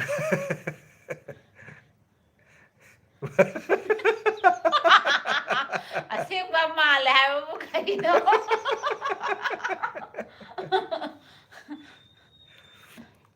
बाबू सलाम ना करी लमदन सिबो है अखोई हुजिक लेजे दिल्ली दने दिल्ली की वारी ने ngасai dagi अखोई लेसिन थाबै वारी सानै जे पोल्यूशन का यु मनुंग जिदि मालमरोदि हौजिक मतम दा पोल्यूशन वारी हे सारादी दिल्ली दु मोयरमनी मयाम आइदी सिदैदा नुंसित सित्रे हु मही आइतारेने यूजर ब्लेसी कैनोना युक्ताना ब्लेसी से मसक कइनो अतै अतै जुपादना आई पागड़ दे करी मथेन चारगे हाबसे जोय के हैनो जोय चंद्र ओ सिपा होद्र पा ले मथक त चखट खिबोर माने करी लमदन जो पागड़े दुगो जोय चंद्र सेंजमना करी मथेल चारगे है माया मखोय ngasi kangsoy chare aduga खजिंग कांगौगा nakupi kangawomga chare khajinga tawraga khoina nakupi len thatpado mayam blog te yawgibne mayam blog yengbidraga di yengbiyo aduga binu tamang again I know one song is nangbu nungsi jabaji hai अदुदि खंदे aduga hadarsan guru mayumna इंबसे नातोन मही chain बनिको अस अदुदी फजन चेलब जानी दिल्ली जे नातोन the नते the सिददि नातोन Khanaw वासे मरेंग मरेंग चटब जानी सिगी इंग बनत्र pollution जो वांगन बगी को दिल्ली जे अदुगो युक्तान ब्लेसी से मसक उत्प हायरदी करी हैनो अंखै से हायरा लैरदी मैं से पाप जे खंगद्रे मतुम निंग मनी तुम जर बिनु Tamang but I am Nepali है ओके बिनु हां अदुगो युक्ताना ब्लेसी उइरे तुमरो थुइबी है मा सिदैदा मतोन तुममोजु यारोय अदो सिदा ngakang uiminarage mayamga binu tamangna bye bye guys bye good night tamang good night binu खुमन चाजु चंगबिरे आइछु चिंगोक चाहिए चिंगी ओक अस चिंगोक ती याम हाव हेबने हा हा हा हाय अदुदी अखोय कैनो जे खुमन चाजिंग असिदि इंजांग हाव चारे नैरे हे हदरसन गुरु मयुमना बेमा तुमख्रे है आओ बेमा तुमग्रे मा मुंदग्रे बिनु तमांगना nice to meet you guys हेबने गुड नाइट बिनु गुड नाइट मुक्तारी देवी अस मुक्तारी है ममिंग जाम नुंसी थाइना अखोगी लेकाय दे इमाबोक अम लेरमे मागी ममिंग मुक्तारी कवे हुजिकती हनोरे लेदे अदो हाइदी उसीजे मुक्तारी गाई ममिंग जे यामना हाइदी पंगथोन थोनबदो ओइद्रे है हुजे अदे याम नुंसी भाई तारे ममिंग जे तारपदा ममिंग कनोद उखोंग सांगदगी इमाबो अमा होंगए माय ममिंग मुक्तारी को मुक्तारी का जे अखोय लेकाय दे हुजी कनाम लेत्रेबा अखोगी इमाबो लेरमदुदगी हेना अन याम तांगना हाइदी ngasiga ममिंग जे थकलोक थेंगनबदे याम नुंसीबा अम फाव हाय तारे अदुगा युक्ताना हापो हाइबा है करी नुमान हापो हाइजे मार्क्स हापो हाइबा ꯃꯥꯅꯦ ꯃꯥꯛꯁꯁꯦ ꯗꯔꯀꯥꯔ ꯑꯣꯏꯔꯦ ꯍꯧꯖꯤꯛ ꯃꯨꯛꯇꯥꯔꯩꯅ ꯒꯨꯗ ꯅꯥꯏꯠ ꯂꯤꯇꯜ ꯒꯔꯜ ꯍꯥꯏꯔꯦꯀꯣ ꯈꯨꯃꯟ ꯆꯥꯅꯁꯨ ꯋꯥꯊꯤꯅꯤ ꯁꯥꯎꯅꯤꯡꯃꯟꯕꯒꯤ ꯀꯔꯤꯅꯣ ꯍꯥꯏꯗꯤ ꯏꯟꯖꯥꯡ ꯆꯥꯕꯗꯣ ꯍꯥꯏꯗꯤ ꯑꯣ ꯃꯌꯥꯝꯅ ꯑꯗꯨ ꯆꯥꯏ ꯂꯪꯃꯣ ꯑꯗꯥ ꯆꯥꯏ ꯀꯩꯒꯤꯅꯣꯅꯦ ꯑꯁꯦꯡꯕ ꯑꯗꯨꯝ ꯍꯥꯏꯌꯨꯅꯦ ꯅꯠꯇꯦꯗ ꯃꯌꯥꯝꯅ ꯑꯍꯥꯎ ꯑꯍꯥꯎꯕ ꯁꯨꯝ ꯆꯥꯏ ꯍꯥꯏꯕꯗ ꯑꯣ ꯃꯥꯗꯤ ꯆꯥꯕ ꯐꯪꯗꯦꯅ ꯍꯥꯏꯗꯅ ꯑꯣ ꯅꯍꯥꯟ ꯑꯣ ꯑꯣ ꯑꯣ ꯑꯗꯨꯗꯨꯒꯤ ꯃꯌꯥꯝꯅ ꯑꯍꯥꯎ ꯑꯍꯥꯎꯕ ꯃꯥꯅꯦ ꯃꯥꯅꯦ ꯍꯥꯏꯅꯔꯦꯅ ꯁꯥꯎꯕꯒꯤ ꯂꯃꯣꯛ ꯆꯥꯏ ꯃꯥꯅꯦ ꯑꯩꯈꯣꯏ ꯁꯨꯝ ꯀꯃꯦꯟꯁꯦ ꯈꯤꯇꯪ ꯀꯩꯅꯣ ꯑꯣꯏꯔꯝꯕꯁꯦ ꯑꯩꯈꯣꯏ ꯕꯦꯇ꯭ꯔꯤ ꯗꯥꯎꯟ ꯑꯣꯏꯔꯛꯄꯁꯦ ꯈꯨꯃꯟ ꯆꯥꯒꯤ ꯀꯃꯦꯟ ꯑꯃ ꯂꯥꯛꯑꯗꯤꯀꯣ ꯄꯨꯔꯥ ꯑꯦꯅꯔꯖꯤꯁꯦ ꯐꯥꯠ ꯂꯧ ꯀꯥꯞꯈꯠꯂꯛꯑꯦꯕꯀꯣ ꯇꯣꯞ ꯇꯣꯞꯄꯦ ꯍꯥꯏꯇꯥꯔꯦ ꯖꯣꯏꯆꯟꯗ꯭ꯔ ꯁꯦꯟꯖꯝꯅ ꯕ꯭ꯂꯦꯁꯤꯁꯦ ꯆꯍꯤ ꯀꯌꯥ ꯁꯨꯔꯒꯦ ꯕ꯭ꯂꯦꯁꯤꯁꯦ ꯆꯍꯤ ꯃꯉꯥ ꯆꯍꯤ 5 ꯁꯨꯔꯦ ꯃꯄꯨꯡ ꯐꯥꯈ꯭ꯔꯦ ꯑꯣꯛꯇꯣꯕꯔꯗ ꯆꯍꯤ 5 ꯃꯄꯨꯡ ꯐꯥꯈ꯭ꯔꯦ ꯑꯣꯛꯇꯣꯕꯔꯗ 5 ꯐꯥꯈ꯭ꯔꯦ ꯍꯧꯖꯤꯛ 6 ꯆꯪꯉꯛꯑꯦ ꯍꯥꯏꯇꯥꯔꯦ ꯗꯤꯁꯦꯝꯕꯔ ꯌꯧꯔꯝꯅ ꯊꯥ 2 ꯈꯪꯉꯝꯗꯦꯕꯣ ꯉꯔꯥꯡꯗ ꯀꯩꯅꯣ ꯇꯧꯈꯤꯕ ꯃꯟꯕꯗꯣ ꯍꯦꯟꯗꯔꯁꯟꯅ ꯕꯦꯝꯃꯒꯤ ꯈꯨꯇꯨꯝꯁꯦ ꯌꯥꯝꯅ ꯅꯨꯡꯁꯤꯌꯦ ꯑꯗꯣ ꯃꯥꯏ ꯐꯕ ꯑꯃꯅꯀꯣ ꯁꯨꯝ ꯐꯝꯃꯝꯕꯁꯦ ꯊꯣꯏꯊꯣꯏ ꯇꯨꯝꯅꯤꯡꯉꯕ ꯍꯥꯏ ꯇꯨꯝꯅꯤꯡꯉꯦ ꯍꯥꯏꯕꯗꯅꯦ ꯐꯠꯂꯥꯎ ꯑꯗꯨꯝ ꯇꯨꯝꯒꯤꯕ ꯃꯤ ꯑꯉꯥꯡ ꯈꯔ ꯑꯃꯗꯤ ꯑꯩꯈꯣꯏꯒꯤ ꯁꯨꯝꯗꯅ ꯈꯣꯠꯇꯅ ꯇꯨꯝꯃꯝꯗꯥꯏꯗ ꯅꯤꯡꯉꯥꯏ ꯇꯧꯗꯅ ꯇꯧꯕ ꯈꯣꯠꯄ ꯑꯗꯒꯤ ꯌꯥꯝ ꯀꯨꯏꯅ ꯆꯪꯕ ꯇꯧꯕꯗꯣ ꯕ꯭ꯂꯦꯁꯤꯒꯤꯗꯤ ꯁꯨꯡꯆꯪ ꯆꯪꯗꯦꯕ ꯃꯥꯒꯤꯗꯤ ꯁꯨꯝ ꯂꯩꯔꯝꯕꯁꯦ ꯑꯩꯈꯣꯏꯒꯤ ꯁꯨꯃꯥꯏꯅ ꯐꯝꯕ ꯅꯠꯇ꯭ꯔꯁꯨ ꯐꯃꯨꯡꯗꯁꯨ ꯇꯨꯝꯃꯨꯔꯁꯤ ꯍꯥꯏꯕꯁꯦ ꯇꯨꯝꯃꯁꯦꯅ ꯐꯃꯨꯡꯗ ꯆꯪꯕꯒꯀꯣ ꯐꯠꯂꯥꯎ ꯑꯗꯨꯝ ꯇꯨꯝꯈꯤꯅꯦꯕ ꯃꯥ ꯀꯔꯤꯝꯇ ꯍꯥꯏꯔꯣꯏꯕ ꯅꯤꯡꯉꯥꯏ ꯇꯧꯔꯣꯏꯕ ꯑꯗꯨꯒꯤ ꯍꯥꯏꯔꯨꯔꯗꯤ ꯌꯥꯝ ꯐꯩꯌꯦ ꯃꯥꯁꯨ ꯇꯨꯝꯕꯩ ꯃꯇꯥꯡꯗꯗꯤ ꯑꯗꯨꯒ ꯌꯨꯛꯇꯥꯅ ꯌꯣꯡꯆꯥꯛ ꯁꯤꯡꯖꯨ ꯆꯥꯅꯤꯡꯗ꯭ꯔꯣ ꯅꯣꯏꯕꯨ ꯍꯥꯏꯔꯛꯑꯦ ꯆꯥꯅꯤꯡꯉꯦ ꯌꯣꯡꯆꯥꯛ ꯁꯤꯡꯖꯨ ꯆꯥꯅꯤꯡꯗ꯭ꯔꯣ ꯅꯣꯏꯕꯨ ꯍꯥꯏꯕꯗꯨꯗꯤ ꯑꯩꯈꯣꯏ ꯆꯥꯅꯤꯡꯕ ꯆꯥꯅꯤꯡꯗꯕꯗ ꯇꯣꯛꯊꯣꯛꯈ꯭ꯔꯣ ꯈꯠꯅꯕ ꯍꯧꯔꯛꯄ ꯃꯥꯜꯂꯦ ꯆꯥꯅꯤꯡꯉꯦ ꯑꯥ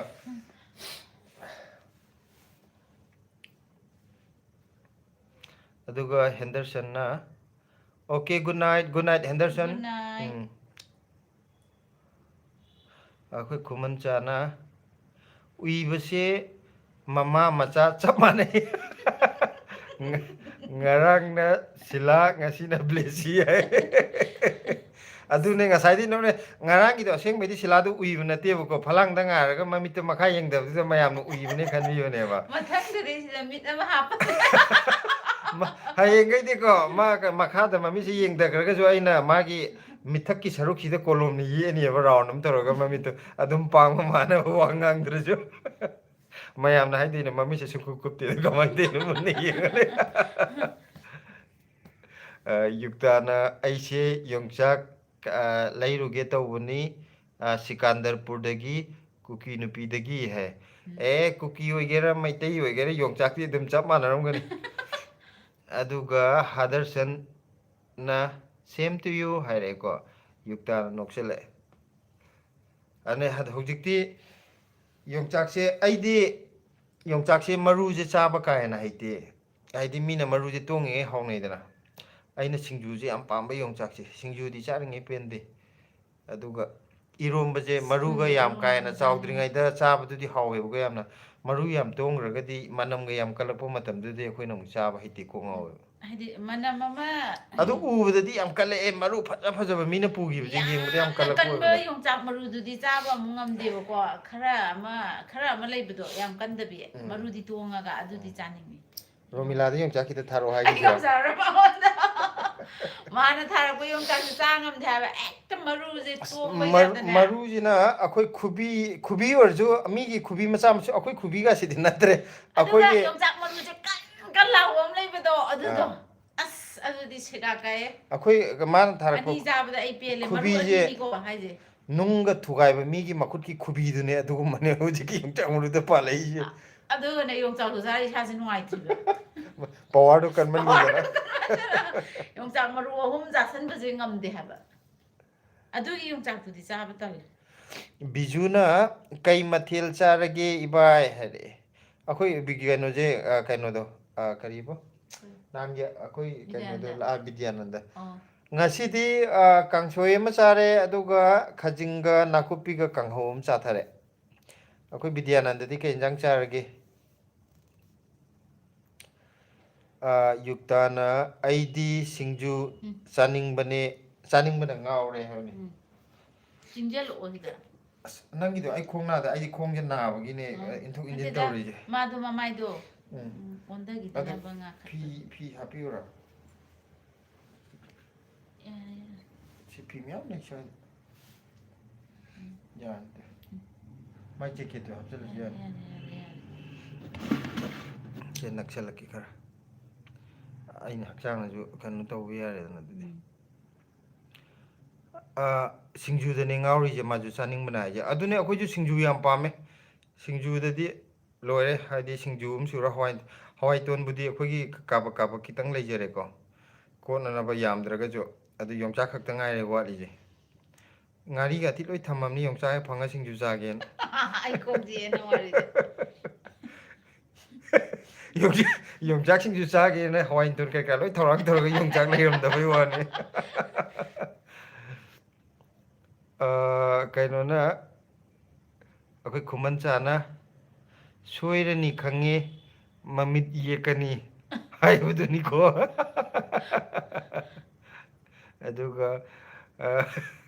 ꯀꯩ ꯀꯩꯅꯣꯅꯦ ꯍꯥꯏꯅꯣꯗꯣ ꯍꯥ ꯃꯥ ꯍꯥꯏꯗꯣ ꯑꯥꯔꯊ꯭ꯔ ꯈꯪꯗ꯭ꯔꯦ ꯑꯩꯅ ꯅꯪ ꯎꯏꯕꯗꯣ ꯃꯃꯤꯠ ꯌꯦꯛꯒ ꯊꯝꯒꯅꯤ ꯍꯥꯏꯕꯗꯣ ꯎꯝ ꯑꯗꯨꯗꯨꯒꯤ ꯁꯣꯏꯔꯅꯤ ꯍꯥꯏꯕ ꯌꯦꯛꯄꯗ ꯑꯗꯨꯒ ꯌꯨꯛꯇꯥꯅ ꯍꯧꯖꯤꯛ ꯆꯞ ꯆꯥꯔꯤ ꯁꯤꯡꯖꯨꯒꯤ ꯁꯤꯡꯖꯨꯒꯤꯗꯤ ꯍꯧꯖꯤꯛ ꯕꯦꯁ ꯇꯥꯔꯝꯃꯅꯤꯀꯣ ꯑꯗꯨꯒ ꯑꯩꯈꯣꯏ ꯕꯤꯗ꯭ꯌꯥꯅꯟꯗꯅ ꯉꯁꯤꯗꯤ ꯉꯥꯅꯨ ꯑꯣꯏꯅ ꯆꯥꯔꯦ ꯏꯕꯥꯏ ꯍꯥꯏ ꯑꯁ ꯕꯤꯗ꯭ꯌꯥꯅꯟꯗ ꯍꯛꯆꯥꯡ ꯅꯨꯡꯉꯥꯏꯇꯕ ꯃꯥꯜꯂꯦꯗ ꯏꯪꯊꯝꯊꯥꯗ ꯉꯥꯅꯨ ꯆꯥꯕ ꯍꯥꯎꯋꯤꯒ ꯑꯗꯨꯅꯦ ꯍꯥꯏꯅꯕꯅꯦ ꯉꯥꯅꯨ ꯏꯟꯖꯥꯡ ꯀꯩꯅꯣ ꯇꯧꯋꯦꯕ ꯑꯩꯈꯣꯏ ꯀꯩꯅꯣꯃꯨꯛ ꯁꯥꯎꯔꯛꯇꯥꯔꯦ ꯈꯨꯃꯟ ꯆꯥꯔꯣ ꯉꯥꯅꯨꯗꯤ ꯃꯥꯒꯤ ꯃꯍꯤꯗꯨꯅꯤ ꯍꯥꯏꯅꯩꯁꯦ ꯑꯌꯥꯝꯕꯅ ꯖꯨꯐꯥꯡ ꯍꯥꯏꯔꯣ ꯖꯨꯐꯥꯡ ꯍꯥꯏꯕ ꯑꯣꯏꯔ ꯃꯥꯜꯂꯦ ꯍꯦꯜꯂꯣ ꯍꯥꯏꯔꯦ ꯍꯦꯜꯂꯣ ꯖꯨꯐꯥꯡ where are you from we are from Manipur ꯑꯗꯨꯒ ꯌꯨꯛꯇꯥꯅ ꯃꯨꯅꯤꯔꯀꯥꯗꯒꯤ ꯂꯩꯔꯨꯆꯣ ꯀꯩꯅꯣ ꯍꯥꯏ ꯃꯥꯅꯦ ꯃꯥꯏꯁꯦ ꯃꯨꯅꯤꯀꯥ ꯅꯠꯇ꯭ꯔꯁꯨ ꯑꯩꯈꯣꯏꯗꯤ ꯑꯅꯛꯄ ꯂꯩꯔꯦꯗ ꯃꯣꯅꯤꯀꯥꯗꯒꯤ ꯍꯦꯟꯅ ꯅꯛꯄ ꯃꯣꯅꯤꯀꯥꯗꯩꯗꯤ ꯑꯥꯁ꯭ꯔꯝꯅꯁꯨ ꯅꯛꯑꯦ ꯑꯗꯒꯤ ꯑꯥꯁ꯭ꯔꯝꯗꯩ ꯑꯃꯨꯛ ꯅꯛꯄ ꯍꯥꯏꯔꯒꯅ ꯁꯥꯎꯠ ꯑꯦꯛꯁꯇ ꯑꯩꯈꯣꯏ ꯀꯩꯅꯣ ꯆꯠꯄꯗ ꯂꯩꯕ ꯌꯥꯔꯦ ꯃꯥ ꯑꯩ ꯀꯣꯁꯂꯥ ꯆꯠꯄꯗ ꯂꯩ ꯀꯣꯁꯂꯥ ꯌꯥꯔꯦ ꯆꯠꯄꯗ ꯂꯩ ꯌꯥꯔꯕꯅꯤ ꯏꯟꯖꯥꯡ ꯅꯥꯄꯤ ꯑꯗꯨꯝ ꯂꯩꯕꯗ ꯍꯥꯏꯗꯤ ꯁꯨꯝ ꯉꯔꯥꯡ ꯅꯍꯥꯟ ꯂꯩꯔꯨꯗꯕꯩ ꯚꯥꯞ ꯃꯥꯅꯦ ꯑꯣꯏꯗꯕꯗꯣ ꯃꯥꯅꯦ ꯍꯥꯏꯗꯤ ꯑꯗꯣ ꯂꯥꯞꯅ ꯀꯩꯅꯣ ꯇꯧ ꯂꯥꯞꯅ ꯌꯥꯔꯦ ꯆꯠꯂ ꯀꯩꯅꯣ ꯂꯩꯕꯗꯣ ꯃꯊꯪꯒꯤ ꯁꯇꯔꯗꯦ ꯁꯟꯗꯦꯗ ꯂꯩꯔꯦꯗꯅ ꯎꯝ ꯑꯗꯨꯒ ꯍꯪꯒꯥꯝ ꯍꯦꯛꯒ ꯊꯣꯡ ꯌꯥꯅꯦꯕ ꯎꯝ ꯍꯪꯒꯥꯝꯁꯨ ꯑꯗꯨꯗꯗꯤ ꯍꯦꯛ ꯌꯥꯅꯦꯕ ꯎꯝ ꯑꯉꯥꯡꯁꯤꯡꯒꯤ ꯊꯣꯛ ꯊꯥꯛ ꯆꯪꯉꯛꯑꯦ ꯒꯨꯗ ꯅꯥꯏꯠ ꯍꯥꯏꯔꯒ ꯅꯣꯛꯁꯜꯂꯛꯑꯦ ꯉꯁꯥꯏꯗꯤ ꯀꯃꯦꯟ ꯑꯝꯇ ꯄꯤꯗꯅ ꯒꯨꯗ ꯅꯥꯏꯠ ꯍꯥꯏꯔꯒ ꯍꯧꯔꯛꯏꯁꯦ ꯀꯔꯤꯅꯣ ꯑꯉꯥꯡꯒꯤ ꯊꯣꯛ ꯊꯥꯛ ꯍꯥꯏꯁꯤꯅ ꯒꯨꯗ ꯅꯥꯏꯠ ꯍꯥꯏꯁꯤꯗꯤ ꯑꯔꯣꯏꯕꯗ ꯍꯥꯏꯒꯗꯧꯅꯤ ꯍꯧꯔꯛꯄꯗ ꯍꯥꯏꯔꯤꯁꯦ ꯀꯃꯥꯏꯅ ꯇꯧꯔꯤꯅꯣ ꯁꯨꯔꯨꯖꯤꯅꯤ ꯃꯥꯏꯕꯝꯅ ꯕꯦꯝꯃꯁꯦ ꯇꯨꯝꯂꯤꯔꯣ ꯑꯥꯎ ꯃꯥꯁꯦ ꯇꯨꯝꯊꯈ꯭ꯔꯦ ꯃꯥꯗꯤ ꯇꯨꯝꯊꯣꯛꯈ꯭ꯔꯦ ꯑꯗꯨꯒ ꯑꯩꯈꯣꯏ ꯈꯨꯃꯟ ꯆꯥꯅ ꯌꯥꯏ ꯆꯥꯅꯤꯡ ꯆꯥꯖꯁꯅꯨ ꯑꯩꯗꯤ ꯉꯥꯅꯨ ꯆꯥꯕꯁꯦ ꯗꯥꯎ ꯌꯥꯗꯦ ꯃꯤ ꯍꯥꯏꯅꯕꯅꯦ ꯉꯥꯅꯨ ꯆꯥꯕꯁꯦ ꯕꯥꯏ ꯕꯥꯏꯗ ꯉꯥꯅꯨ ꯑꯌꯥꯝꯕ ꯆꯥꯅꯕ ꯃꯤꯁꯨ ꯌꯥꯝ ꯂꯩꯕꯅꯦ ꯑꯦꯔ ꯃꯃꯤꯡ ꯂꯧꯔ ꯆꯥꯔꯤꯕꯅꯤ ꯅꯠꯇꯦꯗ ꯅꯠꯇꯦ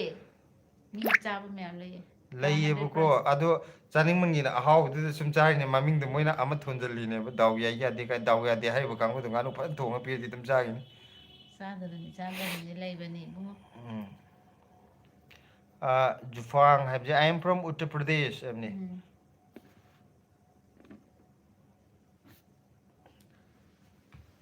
ꯍꯥ ꯉꯥꯅꯨ ꯊꯣꯡꯉꯒ ꯉꯥꯅꯨ ꯊꯣꯡꯕꯗ ꯆꯥꯕꯗ ꯗꯥꯎ ꯌꯥꯗꯦ ꯍꯥꯏꯕ ꯃꯤꯗꯣ ꯀꯩꯅꯣ ꯇꯧꯔꯒ ꯑꯗꯨꯗꯨꯅ ꯕꯥꯏ ꯕꯥꯏꯗ ꯆꯥꯅꯩ ꯍꯥꯏꯕꯅꯤ ꯀꯀꯥꯗ ꯑꯗꯨꯃꯥꯏꯅ ꯈꯟꯕ ꯃꯤ ꯂꯩ ꯈꯪꯕꯒꯤꯅꯦ ꯂꯩꯌꯦ ꯃꯤ ꯊꯔꯣꯏ ꯑꯩꯈꯣꯏ ꯇꯥꯃꯣꯗꯣ ꯎꯝ ꯃꯥꯗꯤ ꯊꯔꯣꯏ ꯄꯜꯂꯗꯤ ꯊꯔꯣꯏ ꯆꯥꯗꯦ ꯌꯥꯗꯦ ꯗꯥꯎ ꯌꯥꯗꯦ ꯎꯝ ꯍꯥꯏꯗꯤ ꯄꯜꯂꯒ ꯆꯥꯗꯕꯁꯦ ꯎꯝ ꯗꯥꯎ ꯌꯥꯗꯦꯅ ꯈꯜꯂꯦꯕ ꯃꯥꯁꯨ ꯃꯁꯥꯅ ꯍꯣꯏꯅꯦ ꯑꯗꯨꯗꯨꯅ ꯃꯥ ꯊꯔꯣꯏ ꯊꯣꯡꯉꯗꯤ ꯃꯤꯅ ꯊꯔꯣꯏ ꯑꯃ ꯄꯜꯂꯛꯑꯗꯤꯅꯦ ꯊꯔꯣꯏ ꯊꯣꯡꯉ ꯆꯥꯏꯌꯦꯕ ꯃꯥ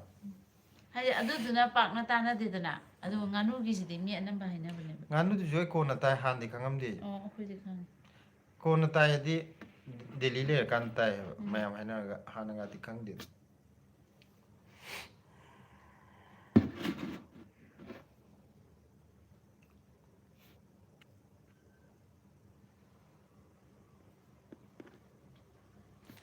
ꯑꯗꯨꯒ ꯌꯨꯛꯇꯥꯅ ꯉꯥꯅꯨ ꯆꯥꯕ ꯗꯥꯎ ꯌꯥꯗꯦ ꯍꯥꯏꯕꯅꯦ ꯑꯁꯦꯡꯕꯩꯁꯨ ꯍꯥꯏꯕ ꯍꯥꯏꯗꯤ ꯍꯥꯏꯅꯩꯌꯦꯕꯀꯣ ꯍꯥꯏꯅꯗꯦ ꯍꯥꯏꯕ ꯅꯠꯇꯦꯗ ꯑꯗꯩꯗ ꯍꯥꯎꯕꯗꯨꯗ ꯑꯗꯨꯝ ꯂꯣꯏ ꯆꯥꯟꯅꯈꯤꯅꯤ ꯍꯥꯏꯕꯅꯤꯗ ꯑꯩꯅ ꯑꯗꯣ ꯃꯤ ꯉꯥꯅꯨ ꯆꯥꯔꯒ ꯗꯥꯎ ꯌꯥꯗꯦ ꯍꯥꯏꯁꯦ ꯀꯩꯅꯣ ꯃꯤ ꯖꯤꯕꯗꯨ ꯆꯥꯊꯣꯛꯄꯤꯕ ꯗꯥꯎ ꯌꯥꯗꯦꯅꯁꯨ ꯑꯃꯨꯛ ꯍꯥꯏꯕꯤꯕ ꯑꯗꯨꯗꯨꯅ ꯕꯥꯏ ꯕꯥꯏꯗ ꯆꯥꯅꯩ ꯍꯥꯏꯕ ꯕꯥꯏ ꯕꯥꯏ ꯅꯠꯇꯦꯗ ꯃꯣꯏꯅ ꯉꯥꯅꯨꯗꯨꯗ ꯕꯦꯁ ꯇꯧꯕꯤꯗꯨ ꯀꯔꯤꯒꯤꯅꯣ ꯍꯥꯏꯕꯅꯤ ꯖꯤꯕꯗꯨꯗꯤ ꯀꯩꯝꯁꯨ ꯈꯪꯕꯤꯄꯣꯠꯇꯦ ꯆꯥꯁꯨ ꯆꯥꯊꯣꯛꯄꯤ ꯗꯥꯎꯕꯤꯌꯨ ꯌꯥꯗꯦ ꯈ꯭ꯋꯥꯏꯗꯩ ꯍꯥꯎꯕꯁꯨ ꯑꯣꯏꯌꯦ ꯑꯗꯨꯅꯤ ꯑꯗꯣ ꯄꯥꯝꯅꯔꯤꯁꯨ ꯉꯥꯅꯨꯁꯦ ꯐꯅ ꯇꯥꯡꯉꯁꯨ ꯂꯣꯏꯅ ꯑꯃꯨꯛ ꯂꯩꯅꯔꯤꯕꯅꯦ ꯌꯦꯟꯗꯤ ꯑꯃꯨꯛ ꯀꯃꯟ ꯑꯣꯏꯒꯦꯔꯥ ꯀꯌꯥ ꯄꯥꯝꯅꯣ ꯇꯧꯅꯗꯦ ꯉꯥꯅꯨꯁꯤꯅ ꯌꯥꯝ ꯑꯩ ꯏꯁꯄꯤꯁꯦꯜ ꯍꯌꯦꯡꯋꯥꯏ ꯑꯣꯏꯅ ꯌꯨꯝ ꯈꯟꯅꯩꯗꯅ ꯂꯩꯔꯀꯥꯟꯗ ꯉꯥꯅꯨ ꯂꯣꯏꯒꯅꯤ ꯎꯝ ꯌꯣꯟꯗꯣꯏꯅꯦ ꯑꯗꯨꯒ ꯆꯥꯅꯅꯕ ꯅꯠꯇꯦ ꯃꯌꯥꯝ ꯀꯩꯅꯣ ꯖꯦꯀꯤ ꯆꯥꯟꯁꯦ ꯉꯥꯅꯨ ꯂꯣꯏꯅꯤ ꯑꯩ ꯂꯩꯁꯥꯔꯤꯉꯩꯗꯁꯨ ꯌꯦꯟ ꯂꯣꯏꯔꯛꯑꯦ ꯌꯨꯛꯇꯥꯅ ꯅꯣꯛꯁꯜꯂꯛꯑꯦ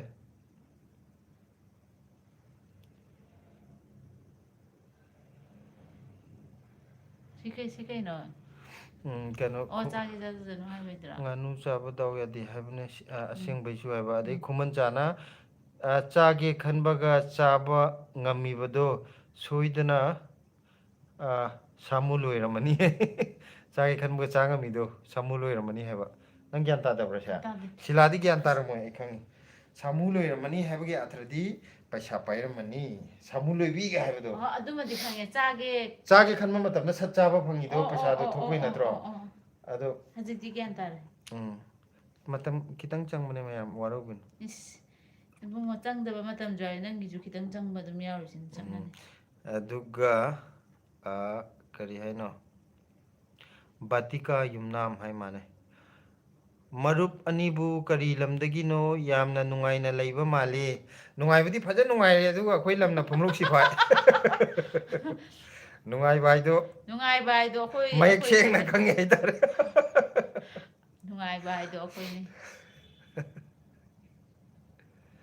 ꯑꯗꯣ ꯀꯩꯅꯣꯗꯤ ꯀꯔꯤꯑꯕ ꯍꯧꯖꯤꯛꯀꯤ ꯃꯃꯥꯡ ꯆꯦꯟꯈꯠꯈ꯭ꯔꯦ ꯕꯥꯇꯤꯀꯥ ꯌꯨꯝꯅꯥꯝꯁꯤꯗꯤ ꯀꯩ ꯀꯩꯅꯣ ꯂꯝꯗꯩ ꯀꯩꯅꯣ ꯑꯣꯏꯕꯤꯔꯕꯅꯣ ꯀꯩꯅꯣ ꯀꯩꯅꯣ ꯀꯩꯅꯣ ꯀꯩꯅꯣ ꯑꯝꯇ ꯊꯦꯡꯕꯤꯌꯨ ꯐꯖꯅ ꯑꯩ ꯊꯦꯡꯒꯦ ꯀꯃꯦꯟ ꯄꯥꯒꯦ ꯃꯥꯏ ꯇꯨꯝꯃ ꯀꯥꯟꯗ ꯍꯦꯛ ꯇꯧꯋꯦꯕ ꯑꯗꯨꯗꯤ ꯌꯥꯔꯦ ꯌꯥꯔꯦ ꯌꯥꯔꯦ ꯌꯥꯔꯦ ꯌꯥꯔꯦ ꯇꯣ ꯃꯥꯏ ꯇꯨꯝꯕ ꯀꯥꯟꯗ ꯑꯃꯨꯛ ꯑꯗꯨꯃꯥꯏꯅ ꯀꯞꯄꯗꯣ ꯍꯦꯛꯇ ꯀꯞꯄꯤ ꯁꯤ ꯃꯈꯣꯡ ꯐꯃꯨꯡꯗ ꯍꯦꯛꯇ ꯁꯨꯝꯕꯤꯔꯨꯔꯒꯦꯔꯣ ꯃꯈꯣꯡ ꯁꯨꯝꯕ ꯌꯥꯔꯣꯏꯌꯦ ꯄꯄꯥ ꯐꯝꯃꯨꯔꯣ ꯁꯤ ꯑꯩ ꯐꯝꯃꯒꯦ ꯌꯥꯔꯦꯁꯦ ꯑꯗꯨꯃꯥꯏꯅ ꯇꯨꯝꯃꯨ ꯃꯥꯏ ꯇꯨꯝꯃꯨꯔꯒ ꯃꯥꯏ ꯍꯦꯛ ꯍꯦꯛ ꯀꯞꯄꯤꯕꯀꯣ ꯁ꯭ꯀꯨꯜꯗ ꯀꯔꯤꯗ ꯃꯥ ꯀꯩꯅꯣ ꯇꯧꯔꯛꯄꯁꯦ ꯃꯥꯅꯦ ꯁ꯭ꯀꯨꯜꯗ ꯃꯣꯏ ꯁꯥꯟꯅꯕ ꯈꯣꯠꯄ ꯑꯗꯒꯤ ꯄꯣꯠ ꯆꯩ ꯃꯨꯟꯅꯕꯗꯣ ꯑꯩꯈꯣꯏꯒꯤ ꯕꯤꯗ꯭ꯌꯥꯅꯟꯗꯒꯤ ꯃꯤꯒꯤ ꯋꯥꯈꯜꯅꯤꯗ ꯏꯕꯥꯏ ꯗꯥꯎ ꯃꯥꯅꯦ ꯌꯥꯏ ꯌꯥꯗꯦ ꯍꯥꯏꯕꯗꯨꯗꯤ ꯉꯥꯅꯨ ꯆꯥꯔꯒ ꯑꯩꯈꯣꯏꯗꯤ ꯍꯧꯁꯤ ꯐꯥꯎꯔꯤꯅꯤ ꯑꯗꯨꯅꯦ ꯑꯩꯅ ꯍꯥꯏꯅꯤꯡꯉꯤꯁꯦ ꯑꯗꯨꯃꯛꯅꯦ ꯊꯥꯏꯅ ꯀꯩꯅꯣ ꯇꯧꯔꯤꯉꯩꯗꯁꯨ ꯑꯩꯅ ꯀꯣꯂꯦꯖ ꯇꯝꯃꯤꯉꯩꯗ ꯃꯌꯥꯝꯅ ꯀꯩꯅꯣ ꯇꯧꯗꯦ ꯍꯧꯗꯣꯡ ꯍꯥꯏꯗꯤ ꯂꯝꯕꯤ ꯑꯩꯈꯣꯏ ꯊꯕꯛ ꯊꯣꯛꯂꯛꯄꯗ ꯎꯝ ꯍꯧꯗꯣꯡ ꯎꯕꯁꯤ ꯗꯥꯎ ꯌꯥꯗꯦ ꯍꯥꯏꯗ꯭ꯔꯥ ꯎꯝ ꯑꯩꯅ ꯒꯥꯔꯤ ꯉꯥꯏꯕꯁꯤꯗ ꯍꯧꯗꯣꯡꯁꯦ ꯐꯝꯃ ꯌꯦꯡꯒ ꯂꯩꯗꯣꯏꯅꯦ ꯑꯩꯉꯣꯟꯗ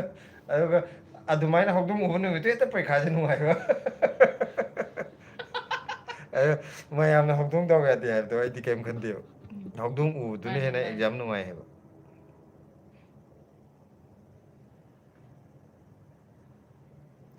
ꯑꯗꯨꯒ ꯌꯨꯛꯇꯥꯅ ꯍꯥꯏꯕꯤꯅꯨꯃꯤ ꯑꯗꯨꯒ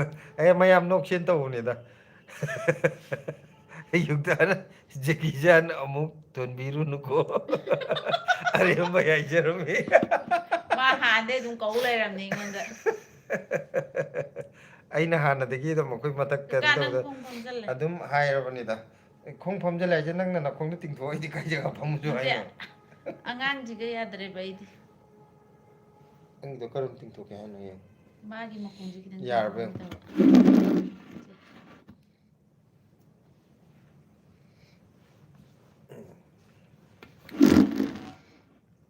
ꯃꯌꯥꯝ ꯑꯩ ꯁꯛꯁꯤ ꯌꯥꯝ ꯎꯗ꯭ꯔꯒꯁꯨ ꯁꯤꯂꯥ ꯑꯗꯨꯝ ꯎꯍꯜꯂꯛꯀꯦ ꯋꯥꯗꯤ ꯑꯩ ꯉꯥꯡꯉꯛꯀꯦꯀꯣ ꯖꯦꯀꯤ ꯆꯥꯟ ꯎꯍꯟꯒꯦ ꯑꯩꯈꯣꯏ ꯀꯩꯅꯣꯒꯤ ꯑꯦꯛꯁꯟꯒꯤ ꯍꯦꯔꯣꯏꯟꯁꯦ ꯑꯣꯏꯅ ꯌꯦꯡꯍꯜꯂꯛꯀꯦ ꯑꯗꯨꯒ ꯃꯥꯏꯀ꯭ꯔꯣꯐꯣꯟ ꯑꯩꯅ ꯄꯥꯏꯖꯒꯦ ꯃꯦꯝ ꯑꯣ ꯍꯥꯏꯁꯤꯅꯗꯤ ꯁꯛꯅ ꯑꯩꯒꯤ ꯎꯠꯂꯒꯦ ꯃꯥꯏꯀ꯭ꯔꯣꯐꯣꯟꯅ ꯅꯪꯒꯤ ꯑꯅꯤꯃꯛ ꯌꯥꯗꯦꯕ ꯀꯩꯅꯣ ꯅꯪ ꯃꯥꯏꯀ꯭ꯔꯣꯐꯣꯟꯁꯤ ꯅꯪ ꯉꯥꯡꯉꯣ ꯍꯥꯏꯗꯤ ꯅꯪꯗꯤ ꯇꯨꯃꯤꯟ ꯂꯩꯔ ꯎꯏ ꯂꯩꯔꯝꯅꯤ ꯃꯁꯤꯗ ꯇꯧꯔꯒ ꯎꯏꯗꯦ ꯑꯃꯅ ꯌꯦꯜꯂꯛꯀꯅꯤ ꯅꯠꯇꯦ ꯀꯩ ꯋꯥ ꯀꯥꯟꯅꯤ ꯉꯥꯡꯉꯁꯨ ꯁꯛꯁꯨ ꯑꯗꯨꯝ ꯎꯍꯟꯕ ꯌꯥꯏ ꯍꯥꯏꯕꯅꯤꯗ ꯑꯩꯉꯣꯟꯗ ꯑꯩꯅ ꯂꯣꯏ ꯑꯣꯟꯁꯤꯜꯂꯗꯤ ꯅꯣꯏ ꯑꯃꯨꯛ ꯎꯗꯦ ꯍꯥꯏꯕ ꯆꯟꯗꯦ ꯍꯥꯏꯕ ꯏꯁꯀ꯭ꯔꯤꯟꯁꯦ ꯍꯥꯏꯗꯤ ꯎꯝ ꯃꯔꯛꯇꯨꯗ ꯃꯥꯅ ꯍꯤꯞꯄ ꯂꯩꯕꯅꯤꯅ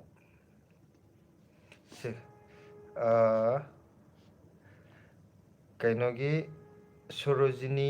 ꯃꯥꯏꯕꯝ ꯀꯣ ꯎꯝ ꯉꯥꯅꯨꯗꯣ ꯆꯥꯕꯗ ꯁꯨꯝ ꯆꯥꯅꯔꯨꯕꯩꯅꯦ ꯑꯩꯗꯤ kaisu taude hai as yam akoi group yam thole se yuktana mamangda kapine haba au mai mamang kapaji he kape buko aduga moi school da sanabagi pochai ma sum angang machine ga munabai ga adum hairaga kaptoini mana ipot adu logre da tawgre ga Noksu dum noktori aduga adu panok su nokadini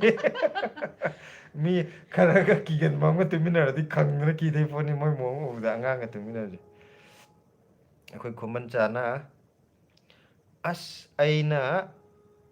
samu palubagini lakte hayu hai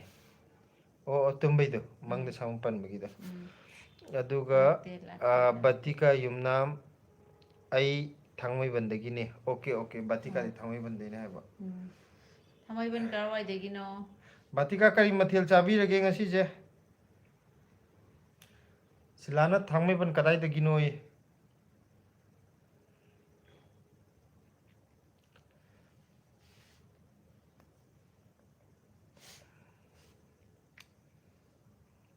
pung amadi fare khoi lapse nang angang pamdu wara ati dum hairo adu matam du loisana buko ngahak mayam ju wari nungai ngahak sara jo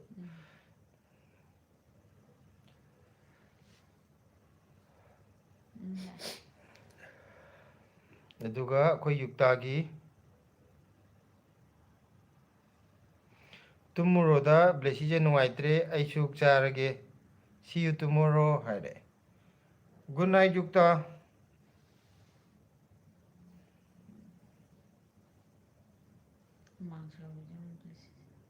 humang dum soe madi humang ko so moji ingrab ning tam tha je makok chi phung lop lop pe humang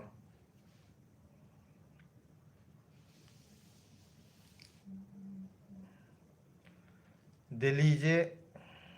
nungai bai du yam nungai rab chani hoje good night yukta hale di delhi je u de ki de ko chen chenar ni tawri laiba lam natre sar kan ne ek ta ro bita ga sa ba inga kan ju ing ba de gi hogino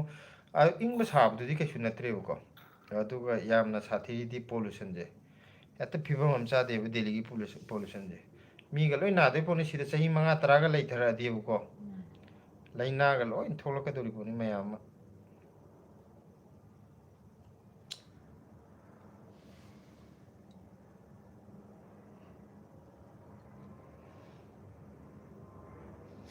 guna tor jera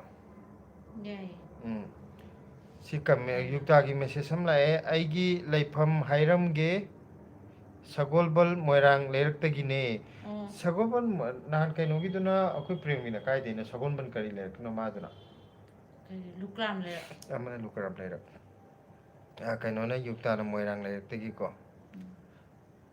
sagolbal moirang lerak si akoi imana bam ju lai gum taw ne kaw satle hai okay good night good night ado mayam ngasi gi oina di live se loisalaje thoi ju blessy ju tungram ni na amuma sumbi ko khopi na tawna na ba khoman cha gi comment sang bam lai am ta pa gi waro binu noisibu khajik phau naksin na ba yadabro imung matek tu tangkhai yanarabo amagina sam aduga amagina mit adusu double iba naksan na yade ibani akhoi di property je pura mayek sekna khaidok na gar jane khaidok na da yade te na oira jo henjan na ba mata yade chumni ado nungdiam nungai ri ko live se kano tawraje mathangda mu unaraje mayam ju potha biro ado kano tawraje ngasi gi wena di good night haira ge thoi ju tungre ado duna mayam pothana raje ko yam nungai re mayam ngasi live se yam sapung amadi oire khoi matam je pung ama oire ga jo mayam na comment nungai ba tharak tana khoi message me nungai ba tharak tana yam na nungai ba live ado oire ngasi je ado mayam kano tawraje mang phana raje okay good night good night kumanja